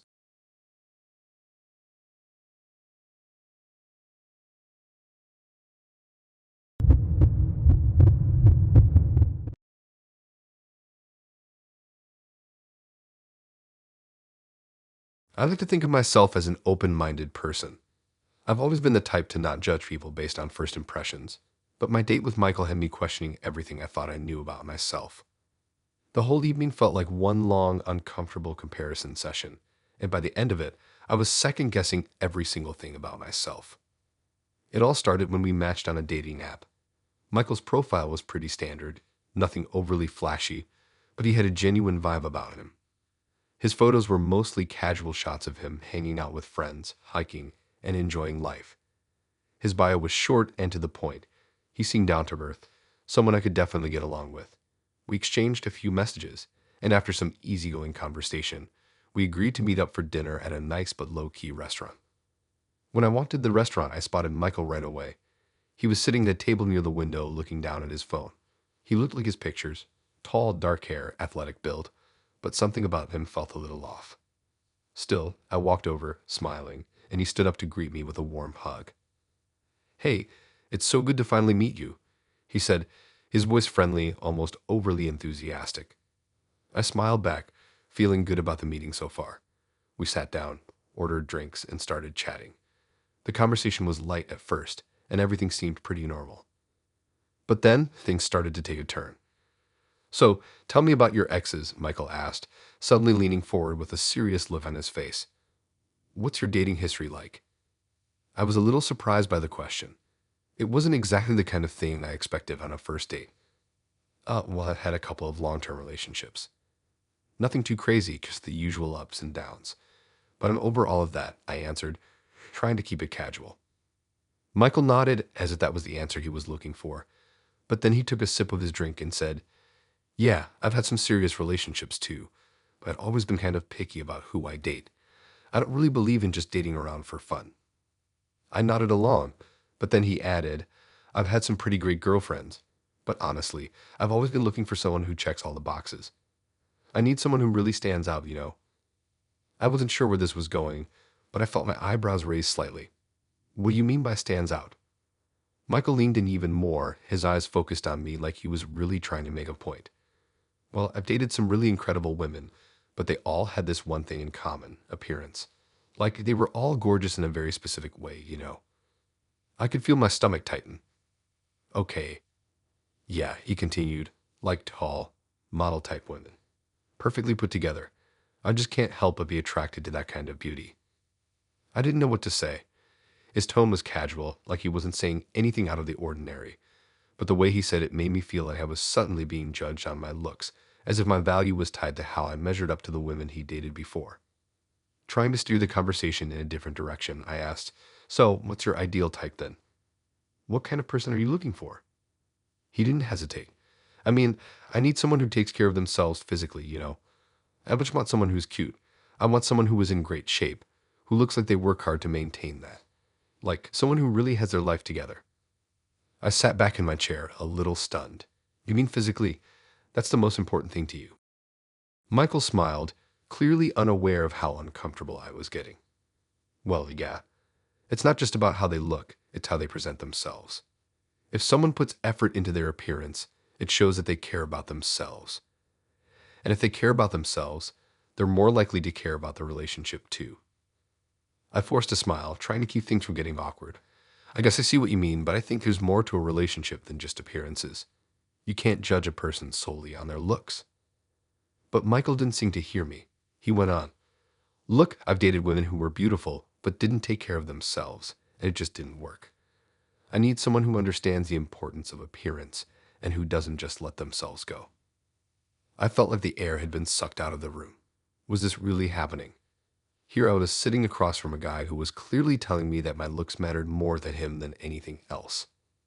I wasn't some supermodel, but I took care of myself, and I thought that was enough. Apparently, I was wrong.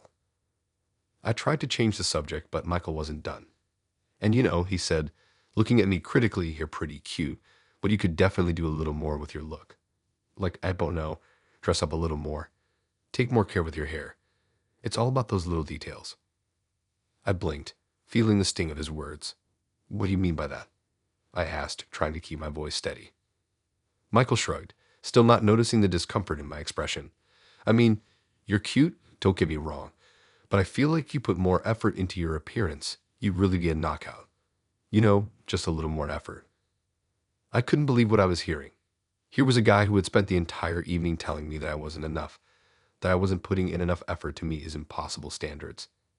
I wasn't perfect, but I didn't need someone to tell me how to look or dress. I wasn't some project for him to fix.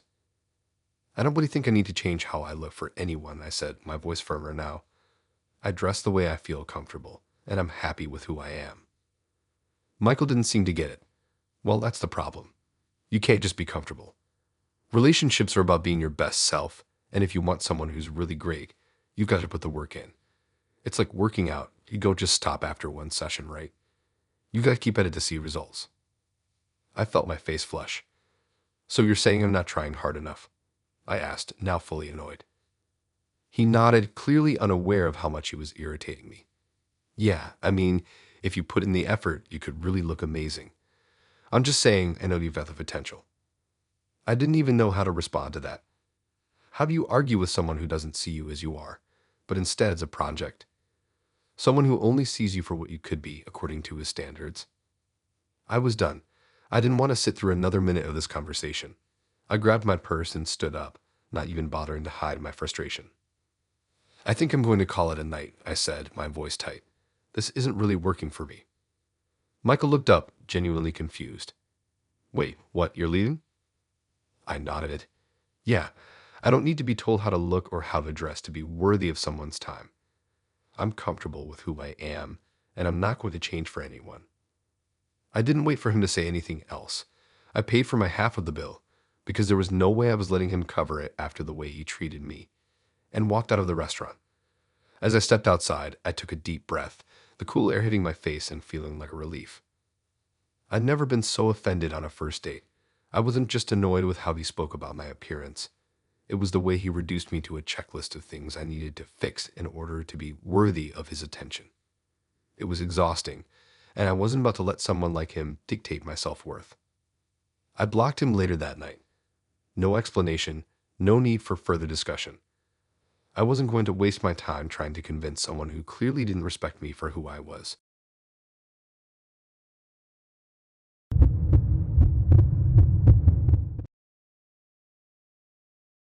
I never thought I'd find myself on a date where I had to explain why my past relationships didn't define who I was, but that's exactly what happened with Tim. When we first started talking, he seemed like a nice guy. He had a great sense of humor, was quick to share his thoughts on things, and genuinely seemed like someone who could be interesting to get to know.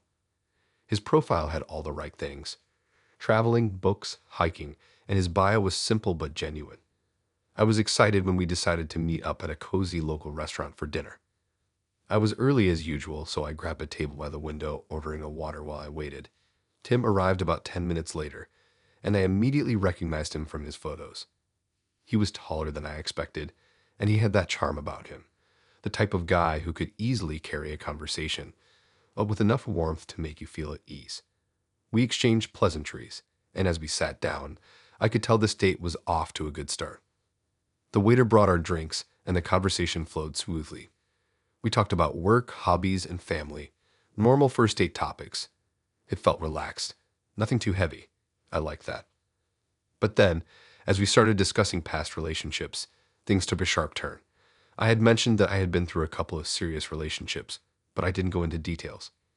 I wasn't really the type to dwell on my past, especially not with someone I was just getting to know. However, Tim seemed insistent. "So, you've been through a couple of serious relationships, huh?" Tim said, leaning back in his chair and taking a sip of his drink. "How long was your longest one?" I thought for a moment, then answered honestly, "About 3 years. We were pretty young, and it ended because we both realized we were growing in different directions." Tim's face softened a little, but his next word surprised me. "Yeah, well, I think relationships like that are just stepping stones. You know, when you're younger, you just don't know what you want. It's only later that you realize what truly matters. I've been through that. I've learned a lot from my first marriage." I didn't know what to say to that. I had no idea Tim had been married before, but it seemed like he was eager to share. I took a small sip of my wine, trying to gauge where he was going with this. "Oh, you've been married?" I asked, raising an eyebrow. Tim nodded, looking more serious now. "Yeah, I was married for about 6 years. We were both really young when we got married, and I thought we were doing the right thing. But looking back, it was more of a mistake than anything. I mean, I don't regret it entirely, but I've learned that I should have been more focused on myself before getting into a serious relationship like that." I could tell he was still processing the aftermath of his divorce, and I didn't want to be rude, so I nodded. "I can see how that would be tough. It's hard to figure things out when you're young." Tim leaned forward, a little more intense now. "Yeah, but that's the thing. I've learned that divorce can teach you a lot about what you need in a relationship. Like, you have to know who you are before you can really commit to someone. And I don't think people really get that. A lot of people are just too eager to get married or get into relationships without understanding themselves." I agreed with some of what he said. I wasn't about to argue with someone who had experienced a divorce, but I was starting to feel like I was being indirectly judged for my own relationship history. Tim's words weren't exactly coming across as supportive. They felt more like he was trying to tell me how to approach relationships based on his experience. "You know, I think people should take more time before jumping into something serious," Tim continued, as if reading my thoughts. "I mean, you don't want to end up like me, divorced and starting over. It takes a lot of self-awareness to realize what you truly want in a partner. And honestly, sometimes I think people don't figure that out until it's too late." At this point, I started to feel uncomfortable. It wasn't like I didn't understand his perspective, but it felt like he was implying that my relationships, my experiences, were just mistakes I hadn't learned from yet. I didn't want to get into an argument, but I felt like I had to defend myself. "I don't think my past relationships were mistakes," I said, trying to keep my tone calm. "They were just part of my journey. I don't regret them." People change and grow, and sometimes you're just not meant to be with someone forever. But I've learned a lot from every relationship, and I don't see them as failures. Tim's expression changed slightly, but he didn't seem convinced. Yeah, I get that, but some people just don't realize how much they're settling until they've been in a relationship for years. It's like they think they're happy, but they're not truly happy. I was starting to get frustrated. I think happiness comes from within, and you can't expect a partner to make you happy all the time. You have to be happy with who you are first. And just because a relationship doesn't work out doesn't mean it was a failure. Tim leaned back in his chair, looking at me thoughtfully. Yeah, I guess I can see your point. But I still think that most people don't really know what they want in a partner until they've made all those mistakes. And that's what happened to me. I had to go through the whole thing, the marriage, the divorce, to figure out who I really was and what I wanted. I was trying to keep my patience intact, but this whole conversation was starting to feel less like a date and more like an interrogation about my past. He wasn't asking questions out of genuine curiosity or interest. He was subtly implying that my experiences weren't as valid as his because I hadn't been through a divorce. You're right, I said, trying to keep my cool. People learn from their experiences, but I don't think we should be judged for what we've been through. We all go at our own pace, and I think it's important to respect where someone is in their journey. Tim seemed to take that in for a moment, but then his tone shifted again, almost like he was giving me advice. Look, I'm just telling you what I've learned. It's about being real with yourself.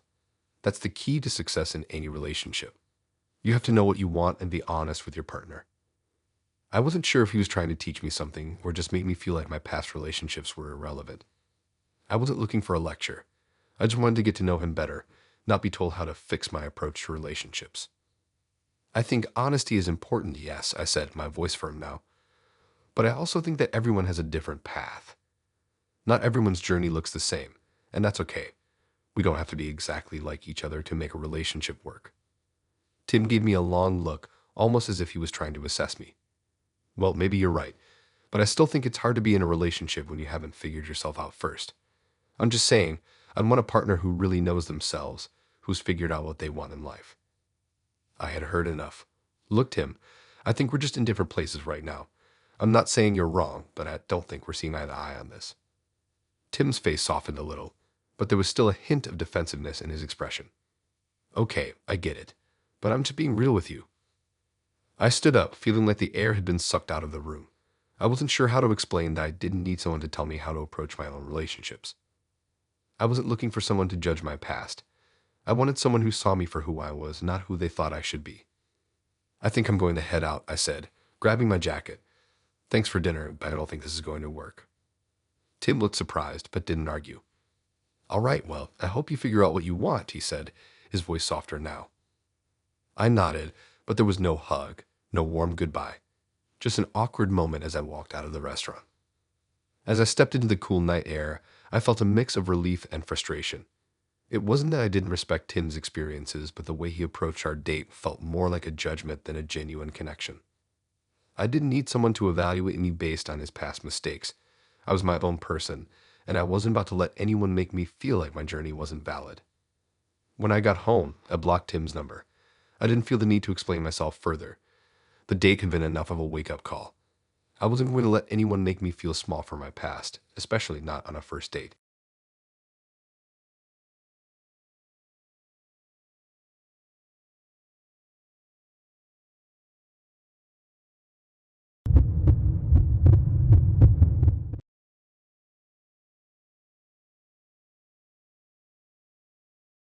When I agreed to go out with Kelsey, I had no idea that I was about to get an unsolicited lecture on money, priorities, and what I was apparently doing wrong with my life. It started out like any other date, with casual conversation over drinks and a few laughs. But by the end of the night, I was questioning everything I thought I knew about myself. We met on a dating app, and Kelsey's profile immediately caught my attention. She seemed fun, confident, and outgoing. She had a good sense of humor and shared similar interests: traveling, music, and fitness. Her photos showed her in all sorts of settings, from hiking in the mountains to attending art shows in the city. She seemed like someone I could easily get along with. We started texting, and the conversations were easy, lighthearted, funny, and comfortable. When she suggested a trendy rooftop bar for drinks, I thought it sounded like a perfect spot to get to know each other better. When I arrived, Kelsey was already there.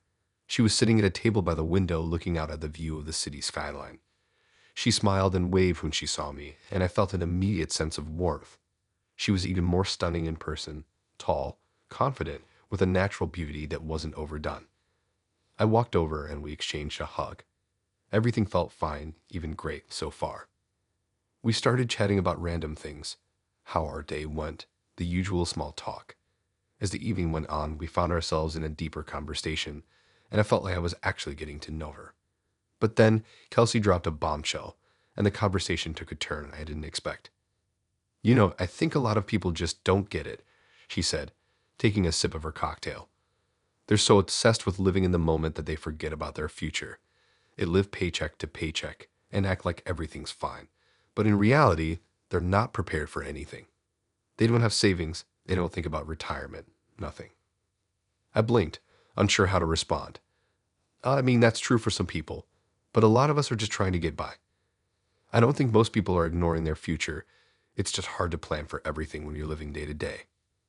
Kelsey looked at me like I had just said something completely ridiculous. No, it's not just about getting by.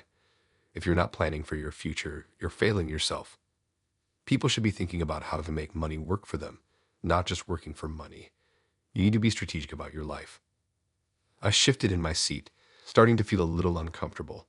I agreed that it was important to think about the future, but I didn't think it was something you should lecture someone about on a first date. I agree with planning for the future, but I also think it's about balance. You can't stress about money all the time. Kelsey didn't seem to hear me. She kept going, completely focused on her point. I'm not talking about stressing about it. I'm talking about making sure you're financially secure. Do you have a savings account? How much are you saving every month? Have you thought about investing? At this point, I was taken aback. I do have a savings account and I try to save what I can, but I don't have a ton of disposable income to invest just yet. Kelsey gave me a look, her eyes widening in disbelief. What do you mean you don't have disposable income? You're not saving enough. You need to be putting more away. People who don't save are just asking for trouble. If you're not saving a significant portion of your income, you're wasting your time. I felt like I had just been hit with a wave of guilt. I had always been careful with money, but I didn't think I was doing anything wrong. I tried to stay within my means, pay off my debts, and put aside a little for emergencies. But Kelsey's words were starting to make me feel like I wasn't doing enough. Look, I know it's tough sometimes, she continued, but if you're not saving at least 20% of your income every month, you're just setting yourself up for failure. You need to be thinking about your retirement, your future. That's the only way to get ahead in life. I took a deep breath, trying to process everything she was saying. It wasn't that I disagreed with her about financial security. I just didn't think it was the end-all be-all of life. And the more she spoke, the more it felt like she was judging me for not having it all figured out in the way she thought I should. Don't get me wrong, I'm all for being smart with money, I said, my voice more defensive now. But I also think life is about enjoying the present. It's about experiences, not just stacking up money in a bank account. You can plan for the future, but that doesn't mean you should put everything on hold just to save. Kelsey frowned, her tone becoming more intense. You're just making excuses. I know people who live paycheck to paycheck and then complain about not having money for anything fun. They think they're living their best lives, but they're just digging themselves into a hole. You can't enjoy your life if you don't have financial freedom. That's why I work so hard to make sure I'm always ahead. I stared at her, my frustration growing. It sounds like you're saying the only way to live life is to constantly be focused on money, but that's not how I see it. I want a little fulfilling life, and I don't think that's all about how much I can save or invest. There's more to life than just work and money. Kelsey's face tightened, and she leaned forward. I'm not saying you shouldn't enjoy life, but you can't enjoy it if you don't have a financial cushion. You'll always be stressed about money. People who don't think about their finances are living in denial. I tried to hold my ground, but the conversation was starting to feel like an attack. I think there's room for both. You can plan for the future, but you also have to enjoy the present. You don't have to be obsessed with saving every penny to have a good life. Kelsey didn't seem convinced. You'll figure it out eventually, I guess, but I'm not going to settle for someone who doesn't have their financial life together. I need someone who understands the importance of money, someone who isn't afraid to take control of their future. I felt my stomach churn. This wasn't what I thought our date would be like. Instead of enjoying each other's company, I was being lectured on my financial habits by someone I barely knew. It wasn't just the fact that she was passionate about money, it was the way she seemed to look down on anyone who didn't follow her strict rules. I wasn't sure how much longer I could take it. I had been hearing about money and financial security for almost an hour, and the whole conversation had started to make me feel like I wasn't good enough. I think I'm going to call it a night, I said, standing up and grabbing my purse. This conversation isn't really going the way I imagined. I don't think we're on the same page. Kelsey looked surprised like she didn't see it coming. What? You're leaving already? I nodded, my voice firm. Yeah, I don't think this is going to work. I don't need someone to tell me what I'm doing wrong with my life. I'm doing fine, and I'm not going to change for anyone. She didn't say anything else as I walked away, and I could feel her eyes on my back as I left the restaurant. When I got home, I felt this weird mixture of relief and frustration. I wasn't mad at Kelsey for having strong opinions, but I was mad that she had tried to force her worldview onto me. I didn't need to be lectured about my finances, and I definitely didn't need someone to make me feel like I wasn't enough because I didn't prioritize money the same way she did. I blocked her number when I got home. I wasn't interested in anyone who couldn't see past their own views of how life should be lived. I wasn't perfect, but I didn't need to apologize for how I chose to live my life.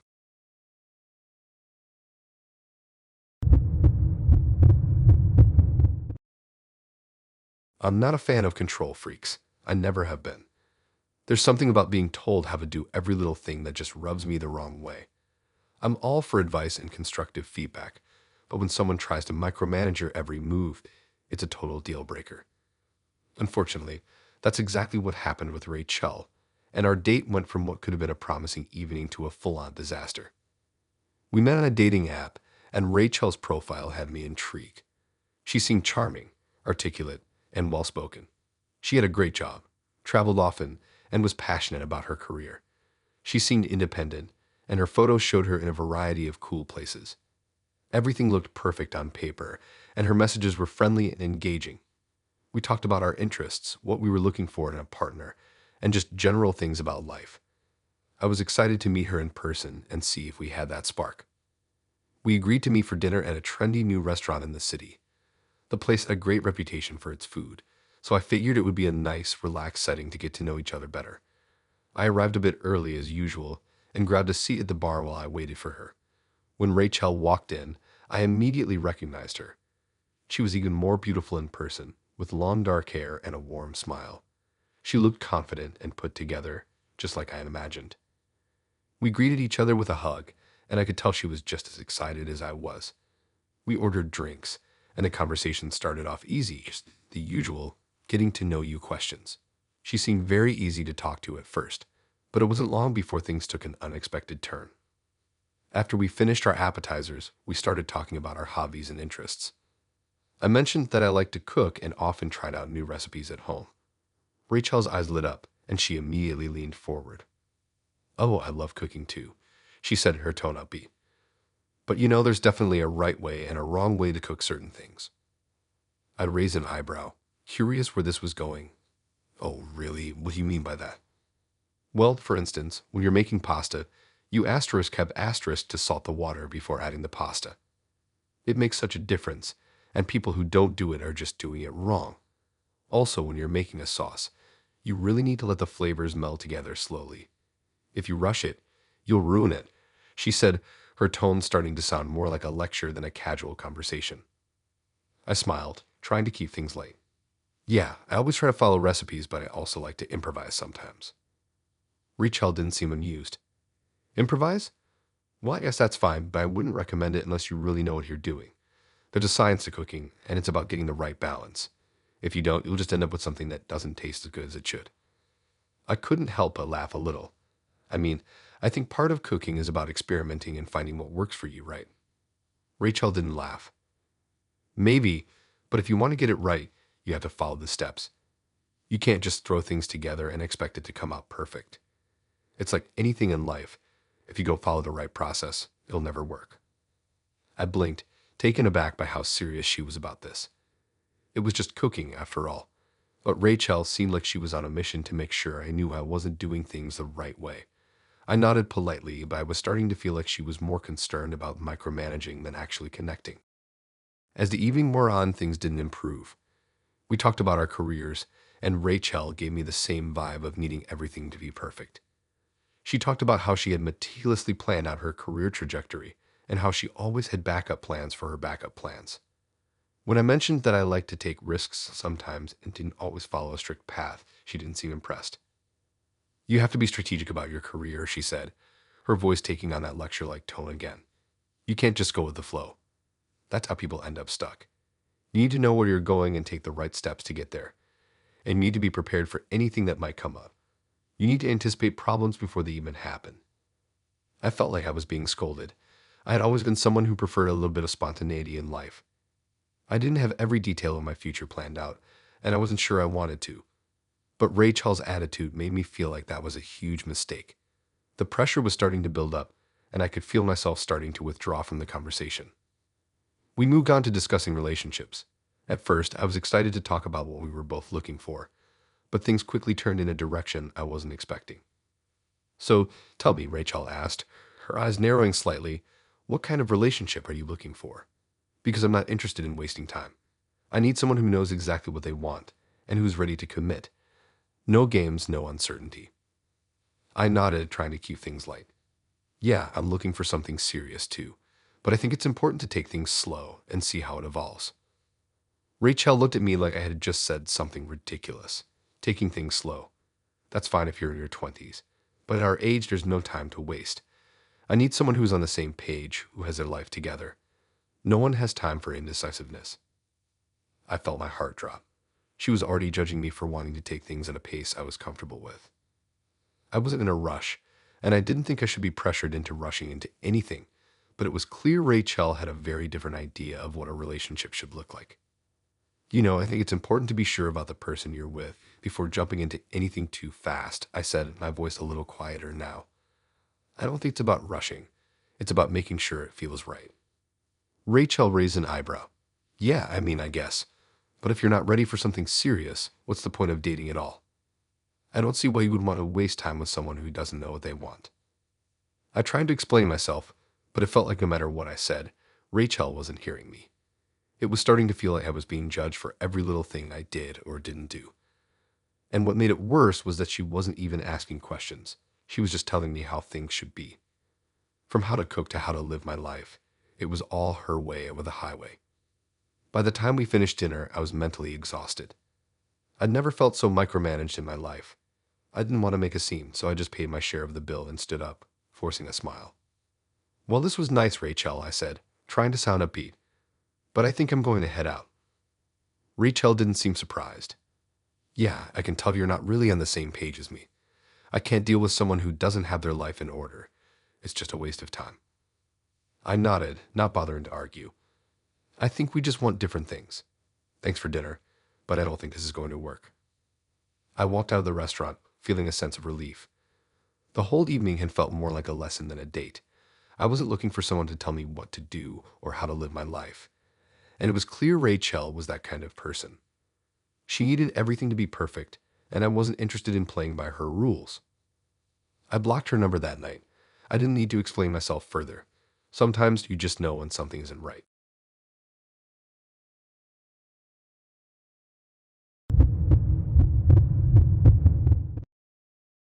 I thought I had found the perfect match. We met on a dating app, and right off the bat, Sophie's profile stood out to me. She was beautiful, had a great sense of humor, and we shared a lot of the same interests. She liked hiking, traveling, and trying new foods. Basically everything I was into. Our conversations were easy, flowing naturally with just enough banter to keep things interesting. She seemed intelligent, grounded, and seemed to be looking for something real. I was excited when we finally made plans to meet in person. We agreed to meet at a cozy little Italian restaurant downtown, a spot I'd been to a few times before. The atmosphere was relaxed, and the food was always great. I thought it was a good choice for a first date, especially with Sophie's love of food and dining experiences. When I arrived, Sophie was already there, sitting at a corner table. She looked just like her pictures, but even more striking in person. She was wearing a simple dress that fit her perfectly, and her dark hair framed her face beautifully. She smiled when she saw me, and I felt a wave of relief. She was even more attractive in person, and I was hopeful this would be a fun night. We exchanged pleasantries, and I was immediately drawn to her calm but confident energy. We talked about the menu, picked out our food, and talked about everything from our favorite movies to our recent travels. It felt like we had known each other longer than just a few weeks of texting. The chemistry was there, and I couldn't help but think this might be the start of something great. Then, about 20 minutes into the date, Sophie said something that I thought was a bit strange. I brushed it off. "So, what do you think about the whole soulmate concept?" she asked, leaning forward slightly, her voice serious. I was a little surprised by the question, but I tried to keep things light. I think the idea of a soulmate is nice, but I'm more of a you make your own happiness kind of person. You know, relationships take effort, and I think it's about finding someone who matches your values and goals. Sophie nodded but didn't smile. Yeah, I get that. But honestly, I think some people are just meant to be with specific people. I mean, I really believe that the right person is out there, and when you meet them, you just asterisk no asterisk. I raised an eyebrow, intrigued but a little confused. That sounds a bit like the perfect person idea. You think there's only one perfect match for everyone. She shrugged, her gaze distant for a moment. Maybe not just one, but definitely a few. It's just about timing and finding someone who fits perfectly with you. You can feel it when you meet them. I nodded, but something about the way she said it made me feel a little uneasy.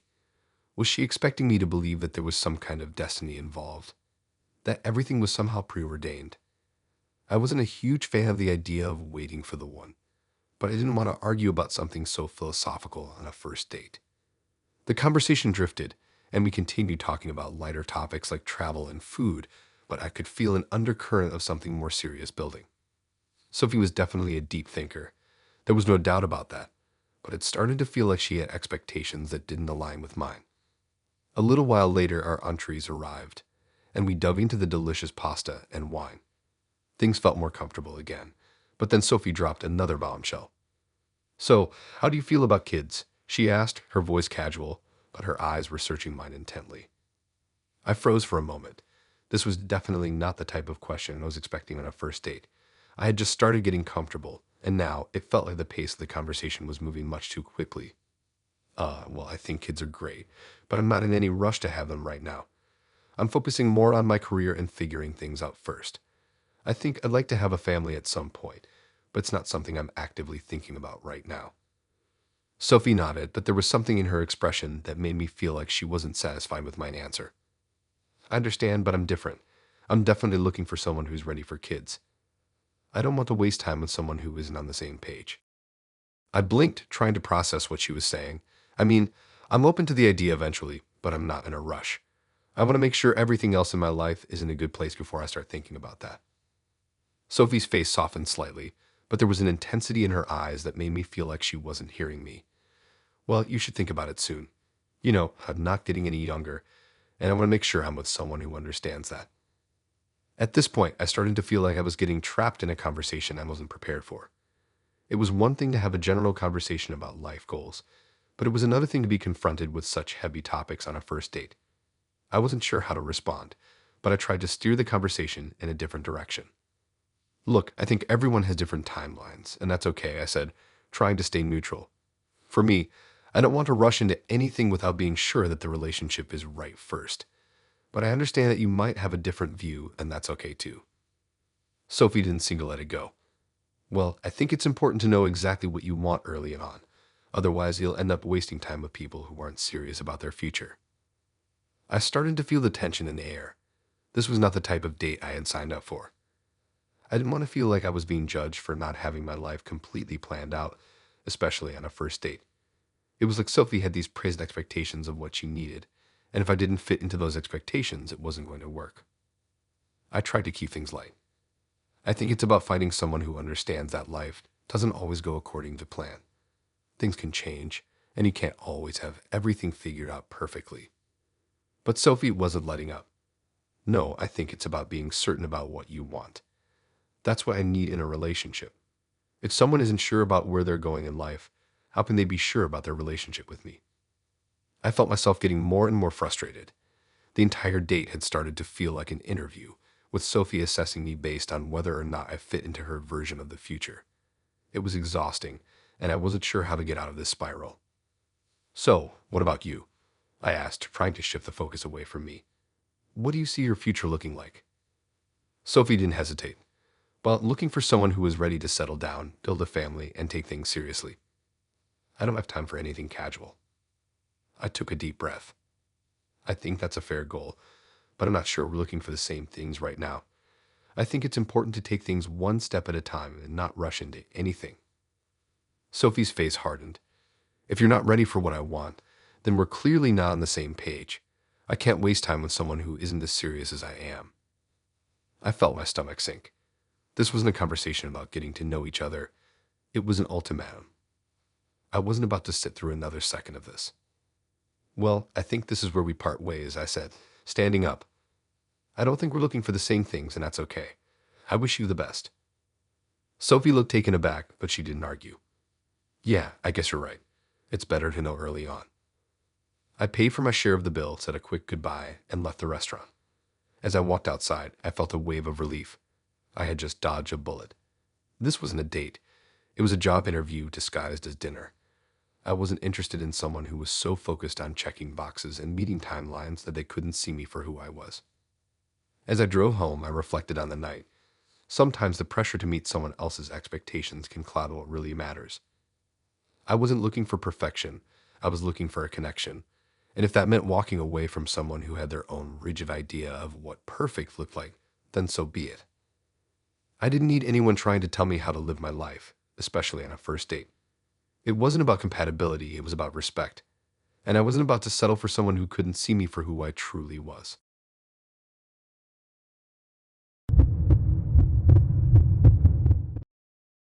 I've always believed that chemistry on a date comes down to more than just a physical attraction. It's about the conversation, the connection, and, ultimately, how comfortable you feel with the person. When I met Greg, I was hopeful that we could share that kind of chemistry. We had been talking online for a while, and our conversations flowed effortlessly. He was funny, confident, and seemed genuinely interested in getting to know me. We had similar interests, sports, food, and a love of travel. And when he suggested meeting up for dinner, I thought it would be the perfect opportunity to see if there was potential for something more.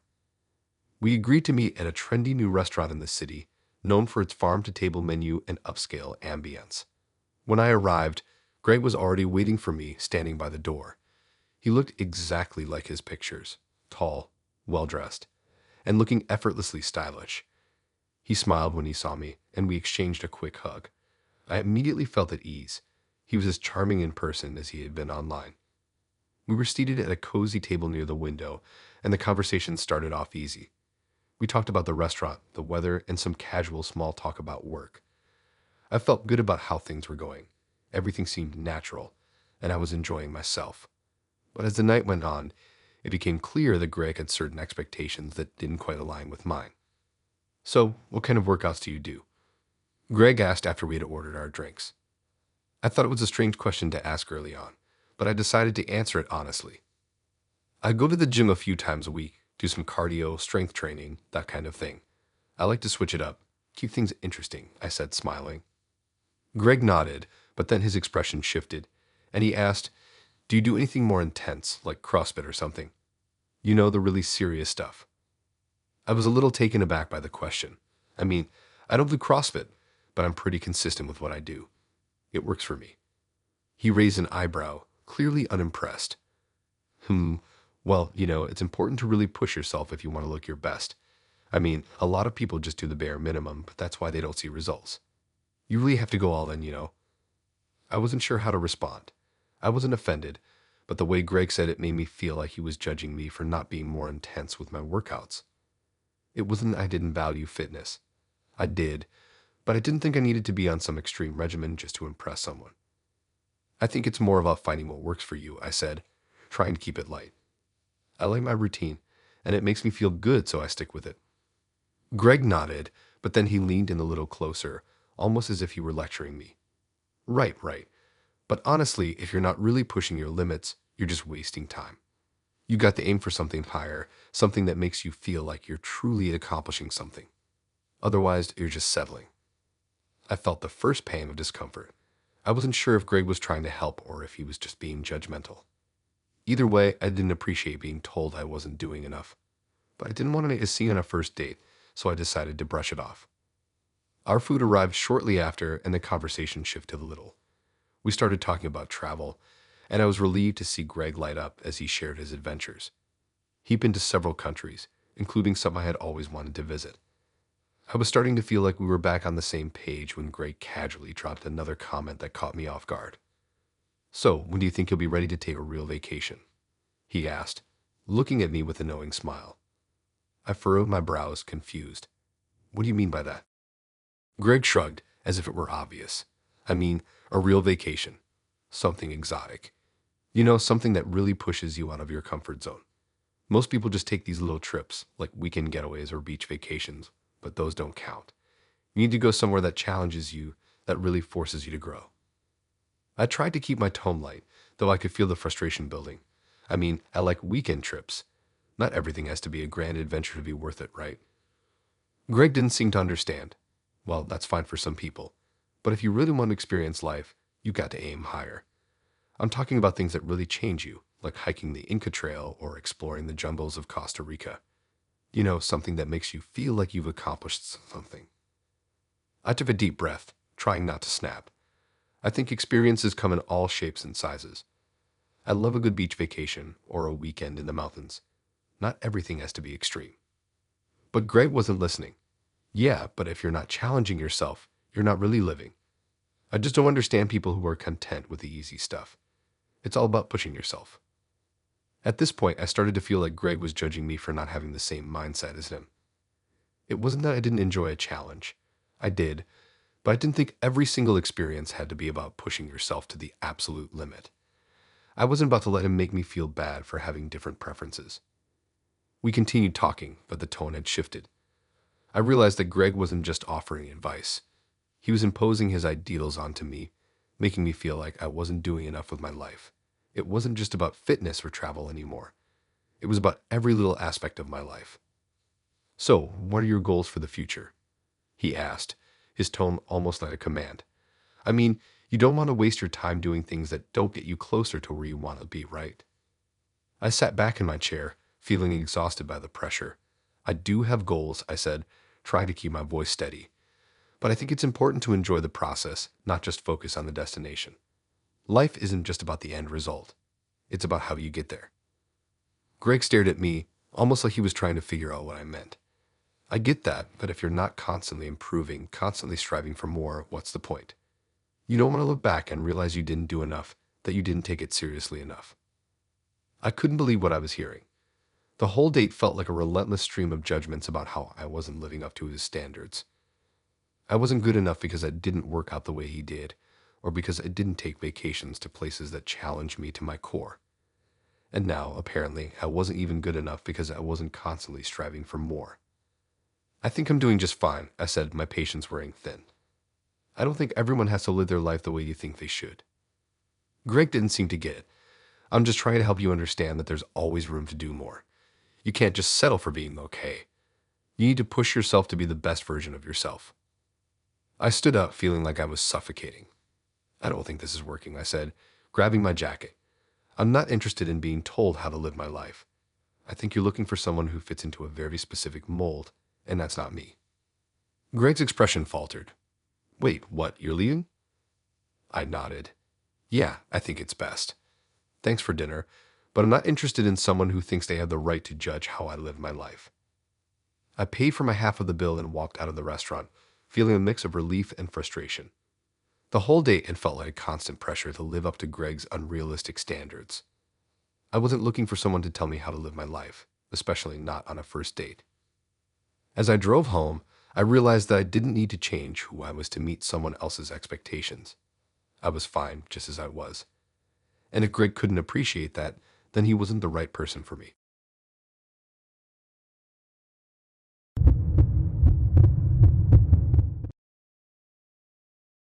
There are a lot of things you expect on a first date.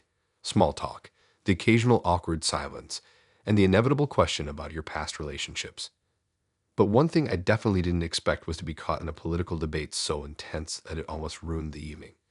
And yet that's exactly what happened with Olivia. We met on a dating app and hit it off right away. Her profile stood out to me because she had a great mix of humor, intellect, and a love for adventure. We talked about everything from books to travel to music, and the conversations were always light and enjoyable. She seemed like someone who could hold her own in a discussion but wasn't overly serious. So when we agreed to meet up at a quiet cafe for coffee, I was excited. It felt like we had a lot of common ground, and I was looking forward to seeing where the connection would go. When I walked into the cafe, Olivia was already there, sitting at a corner table sipping her coffee. She was even more beautiful than her pictures, with an easy smile that made her look approachable. She waved when she saw me, and I walked over, greeted her with a hug, and sat down. We exchanged pleasantries, ordered our drinks, and began talking about our usual first date topics, our jobs, hobbies, and things we enjoyed doing in our free time. For the most part, everything was going smoothly. She was warm and engaging, and we were laughing about random stories we had from our travels. It felt like a typical good first date. Then, as we got into more personal topics, she asked me a question that I wasn't expecting. "So, what's your take on politics?" Olivia asked, her eyes glinting with curiosity. She didn't seem like someone who would want to start a political discussion, so I shrugged it off as just a casual question. I hesitated for a moment. Well, I think it's important to stay informed and vote, but I try not to get too caught up in the day-to-day chaos of it all. I'm more focused on the issues that actually affect people on the ground level. Olivia's face lit up, and she leaned forward. Exactly. But we think that some of the bigger issues, like healthcare, the environment, and social justice, should be prioritized more in political discussions. It's like we're just ignoring the problems that really matter. I nodded, agreeing with her on the importance of those issues. But then, without warning, she dove in deeper. I can't believe how many people still support certain policies that are so blatantly harmful to people. It's beyond me how anyone can justify ignoring the climate crisis or the racial inequality that exists in this country. I was a little taken aback by how strong her words were, but I didn't want to back down or shy away from the conversation. Yeah, those issues are huge, but I think a lot of people feel like their voices aren't being heard, so they end up supporting policies that aren't necessarily in their best interest.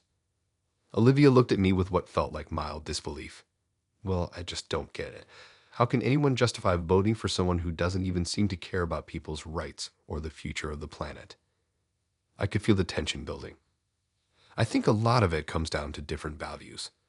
Some people are more concerned with the economy or security, while others are focused on social issues or the environment.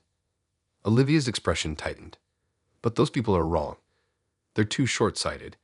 People who don't understand the importance of fighting for the environment or pushing for equal rights for everyone are only holding us back. At this point, I realized this wasn't just a casual chat about politics. Olivia was passionate, maybe too passionate, and she was making it clear that there was little room for disagreement in her mind. I didn't want to start a full-blown argument, but I also didn't agree with everything she was saying. I could feel myself becoming more defensive, but I didn't want to shut down the conversation completely. Well, I agree that some issues are more urgent than others, and I think we need to address the climate crisis and racial inequality. But I also think there's room for a diversity of opinions on how to go about solving those issues, I said, trying to keep things calm. I think it's about finding common ground and understanding different perspectives. Olivia's eyes narrowed slightly. Common ground? I'm sorry, but I don't see how you can have a conversation with someone who doesn't acknowledge the obvious issues.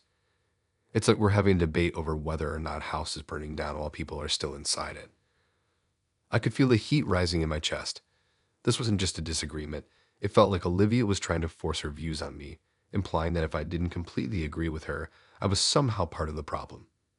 It was starting to feel uncomfortable, and the conversation was taking a turn I wasn't prepared for. I think we're both on the same page about a lot of things, I said, trying to smooth things over. But I don't think we can discount people just because they have a different perspective. Politics isn't always black and white, and people often vote based on what they think is best for their situation. Olivia shook her head, clearly frustrated. But that's the problem. People don't think about the long-term consequences. They don't realize that their votes are supporting a system that's actively harming people. How can anyone justify that? I could feel the conversation spiraling out of control.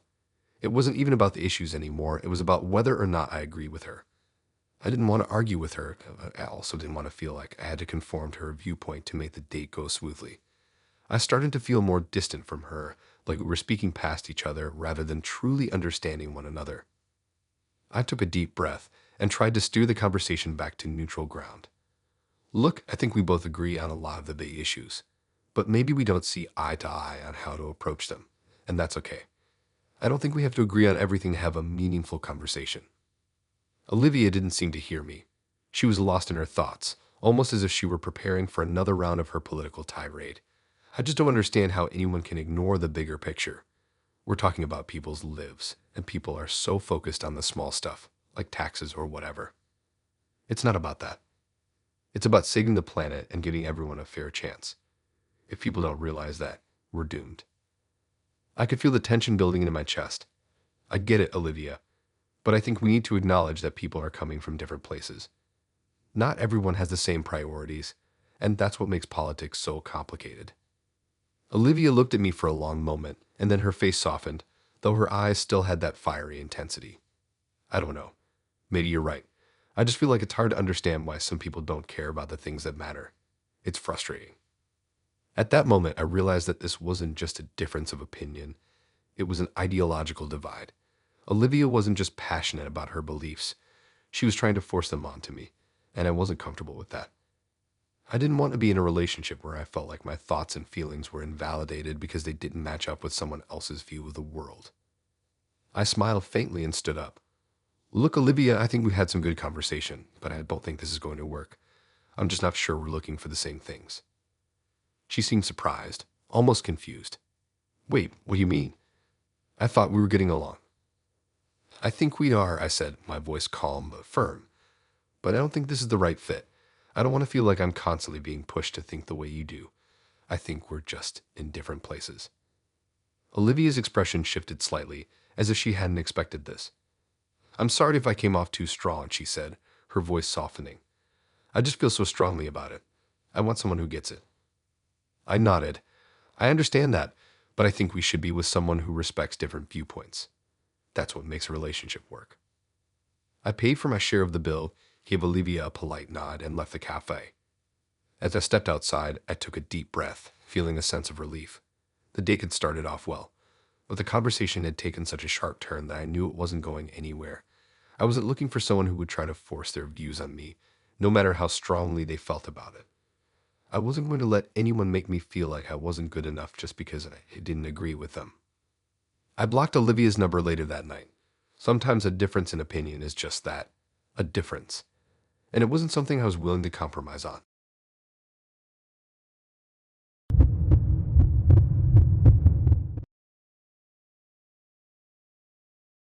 I've always prided myself on being upfront and honest in my relationships. If I'm not feeling it, I'll say so.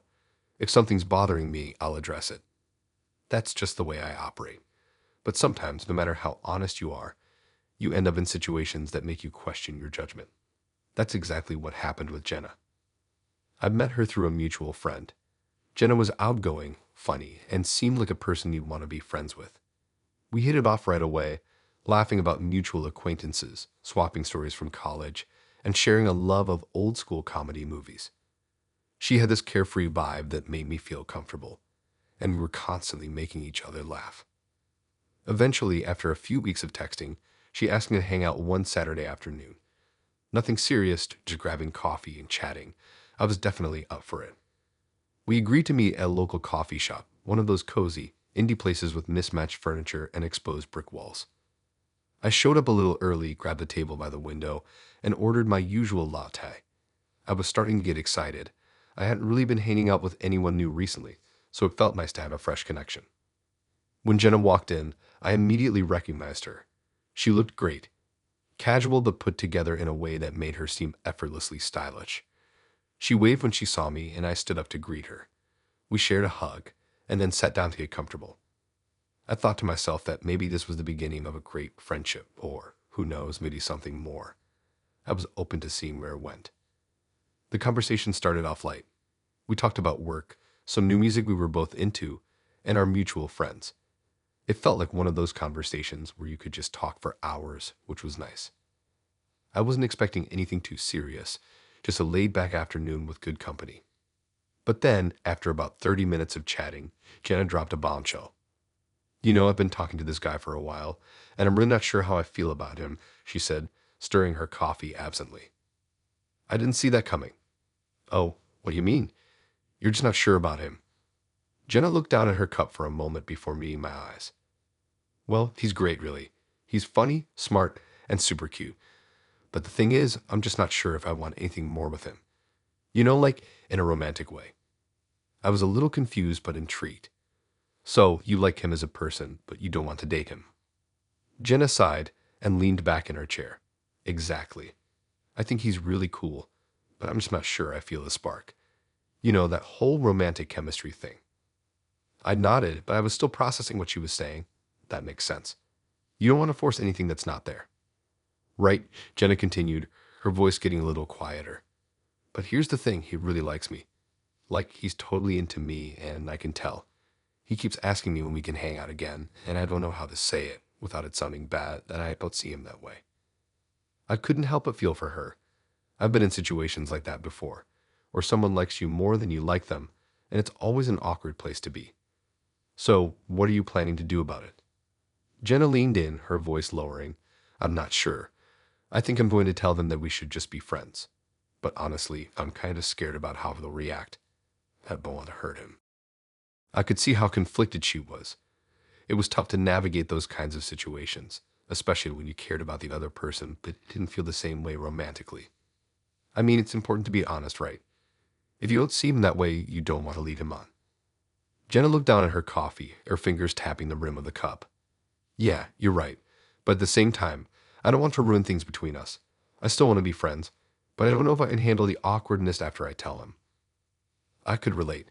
That moment when you realize that a friendship may never be the same after a romantic confession can be one of the hardest. It's a thin line between being kind and being honest, and sometimes those two don't align perfectly. I was about to give her some advice when Jenna looked up at me, and her expression softened. You know, it's funny, she said, her tone light. I've been thinking about it a lot, and I'm not sure why I'm so hung up on it. It's not like I'm in love with him. I'm not even sure I want anything serious with anyone right now. I was intrigued. What do you mean? Jenna shifted in her seat, her eyes meeting mine. I don't know. I've just been thinking about how I'm constantly talking to people, like trying to figure out what I want, or if I want to date anyone. And I realized something. I raised an eyebrow. What's that? She took a deep breath before speaking, her voice more serious now. I think I've been pushing people away because I'm scared. Scared of getting close to anyone. Every time I think I want something real, I freak out and pull back. It took me by surprise. I hadn't expected this kind of vulnerability from her. She had always come across as confident and carefree, someone who had her life together. But now she seemed raw and uncertain. I think I'm afraid of being hurt again, she continued, her eyes downcast. I've had a lot of bad relationships in the past, and I've been so focused on not making the same mistakes that I've stopped letting people in. I felt a pang of sympathy. I didn't know what she had been through, but I could understand the fear of getting hurt. It's a tough thing to overcome, especially when past experiences leave scars. I get that, I said softly. It's hard to open up when you've been hurt before, but not every person is going to hurt you. Jenna looked up at me then, her expression softening. Yeah, I know, but I think I need to work through it before I can really be with someone, and I'm not sure I'm ready for that. I took a deep breath, thinking carefully about my next words. It's okay to take time for yourself. You don't have to be in a relationship to feel validated or fulfilled. You should be comfortable with who you are and where you're at in life before you bring someone else into it. Jenna gave me a small smile, her shoulders relaxing slightly.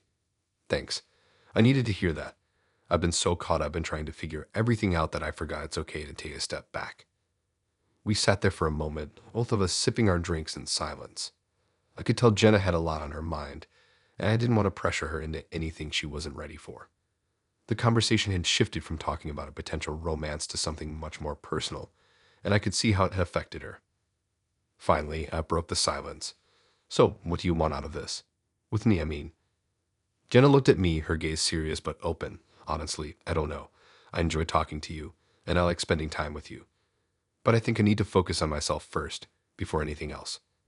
I don't want to lead you on or make things complicated. I nodded, feeling a sense of understanding. I get it, and I'm happy we could talk about this. I don't want to rush anything either, and I think you should do what feels right for you. Jenna smiled softly, her relief evident. Thanks for understanding. I didn't want to make things awkward between us. No worries, I said, smiling back. It's better to be honest now than later. We finished our drinks and chatted a little longer about lighter topics, but the tension had lifted. I wasn't sure where things would go from here, but I respected Jenna for being upfront with me. We parted ways with a hug, and I left the cafe feeling like I had learned something important about relationships, about timing, and about the value of self-awareness. It wasn't about rushing into something or meeting expectations. It was about being true to yourself first, and everything else would follow naturally.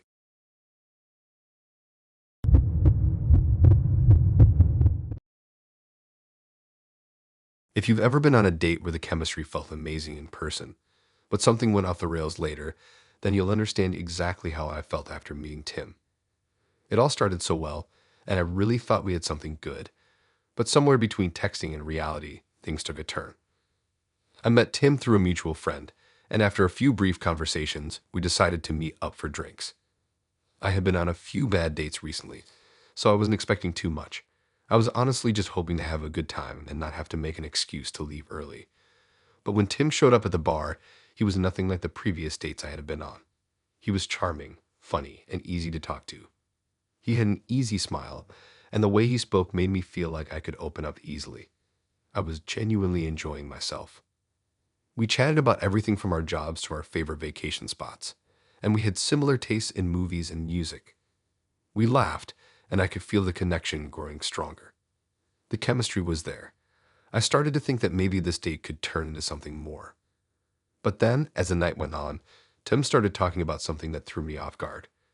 We were talking about relationships, and I mentioned that I value communication in any relationship I was in. I thought it was a reasonable thing to say, but Tim immediately lit up. "You know, I'm really big on communication too," Tim said, leaning in. "But I'll be honest with you, texting is a huge deal breaker for me." I blinked. Texting? As in, like, how often people text? "Exactly," Tim replied. "I mean, if someone doesn't text back quickly enough, I'm out. I'm talking like within a few minutes, or I'll assume they're just not interested. I don't have time to chase after anyone." At first, I thought he was joking. It sounded a bit extreme, but I couldn't help but laugh. "Wait, really? You would stop talking to someone just because they don't respond quickly?" Tim didn't laugh. "Yeah, seriously.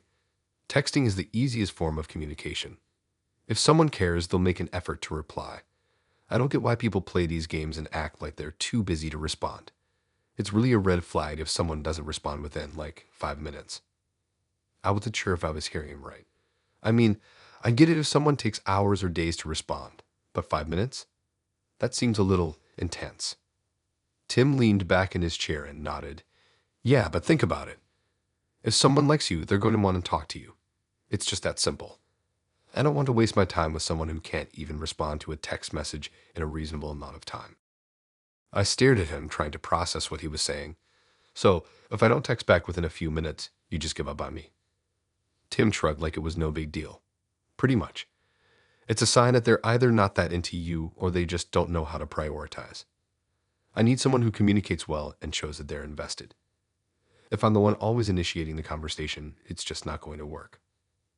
I didn't know what to say. On one hand, I understood the desire for good communication, but on the other, his approach seemed controlling. It didn't sit right with me that someone would base their entire perception of me on how quickly I responded to a text message. "So, what if someone's just busy?" I asked, trying to keep the conversation calm. Like, what if they're working or in the middle of something, and they don't get to their phone for a little while? Tim shook his head. "That's an excuse. We all have our phones on us all the time. If someone can't respond quickly, it shows they don't care enough. I'm not saying you have to be glued to your phone, but if you want to make something work, you need to show the effort." I felt my stomach twist a little. This was starting to feel more like a lecture on how I should behave in a relationship, and I wasn't sure I liked it. Tim seemed so sure of himself, but I couldn't shake the feeling that his expectations were unrealistic and unfair. "I don't know, Tim," I said, trying to stay neutral. "I think there's more to communication than just texting quickly. It's about being present when you're together and having meaningful conversations." Tim didn't seem to hear me. Texting is everything. It's how we connect in this digital age. If someone can't even be bothered to respond quickly, they're just not that interested. I need someone who's as invested as I am, and if they're not showing that, I'll move on. The more he talked, the more I realized how rigid his expectations were. He was basing everything on how quickly someone responded to text messages. It felt like he was obsessed with control and validation through constant communication. I wasn't interested in playing a game where I had to text him back immediately or risk losing his interest. I tried to steer the conversation in a different direction, but time wasn't done. He kept going on about how important texting was and how people who didn't respond quickly were just wasting time. I could feel myself getting frustrated, but I didn't want to ruin the date. I tried to laugh it off, but I was starting to feel like we were on completely different wavelengths. After a while, I just couldn't take it anymore. I wasn't here for a relationship that revolved around texting speed. I wasn't going to let someone dictate how I communicated. So I decided to end the date early. "Look, Tim, I think you're a great guy, but I'm not sure we're on the same page here," I said, trying to keep my tone polite but firm. "I don't think I'm comfortable with the way you view texting and communication. I don't want to feel like I'm being judged for not responding quickly enough." Tim looked at me, a little taken aback. "Wait, what? Are you serious?" "Yeah," I said, standing up from the table. "I don't think we're looking for the same kind of relationship. I'm all for good communication, but I don't think it should revolve around how fast someone texts back." Tim stared at me for a moment, his face a mixture of confusion and disbelief. "But you're just going to walk away over something like that? Texting is how we communicate. It's important." I sighed. "I don't think it's about the speed of the text. It's about the quality of the connection. And if we're not on the same page with that, I don't think it's going to work." I grabbed my coat and walked out of the restaurant, feeling a mix of relief and frustration. As I stepped into the cool night air, I realized that sometimes, no matter how great the chemistry seems on the surface, it's the little things that matter. If someone's expectations are that rigid, it's probably not the right match. I blocked Tim's number when I got home. I didn't feel the need to explain myself further. His obsession with texting speed was a deal breaker for me, and I wasn't going to waste my time with someone who had such unrealistic standards.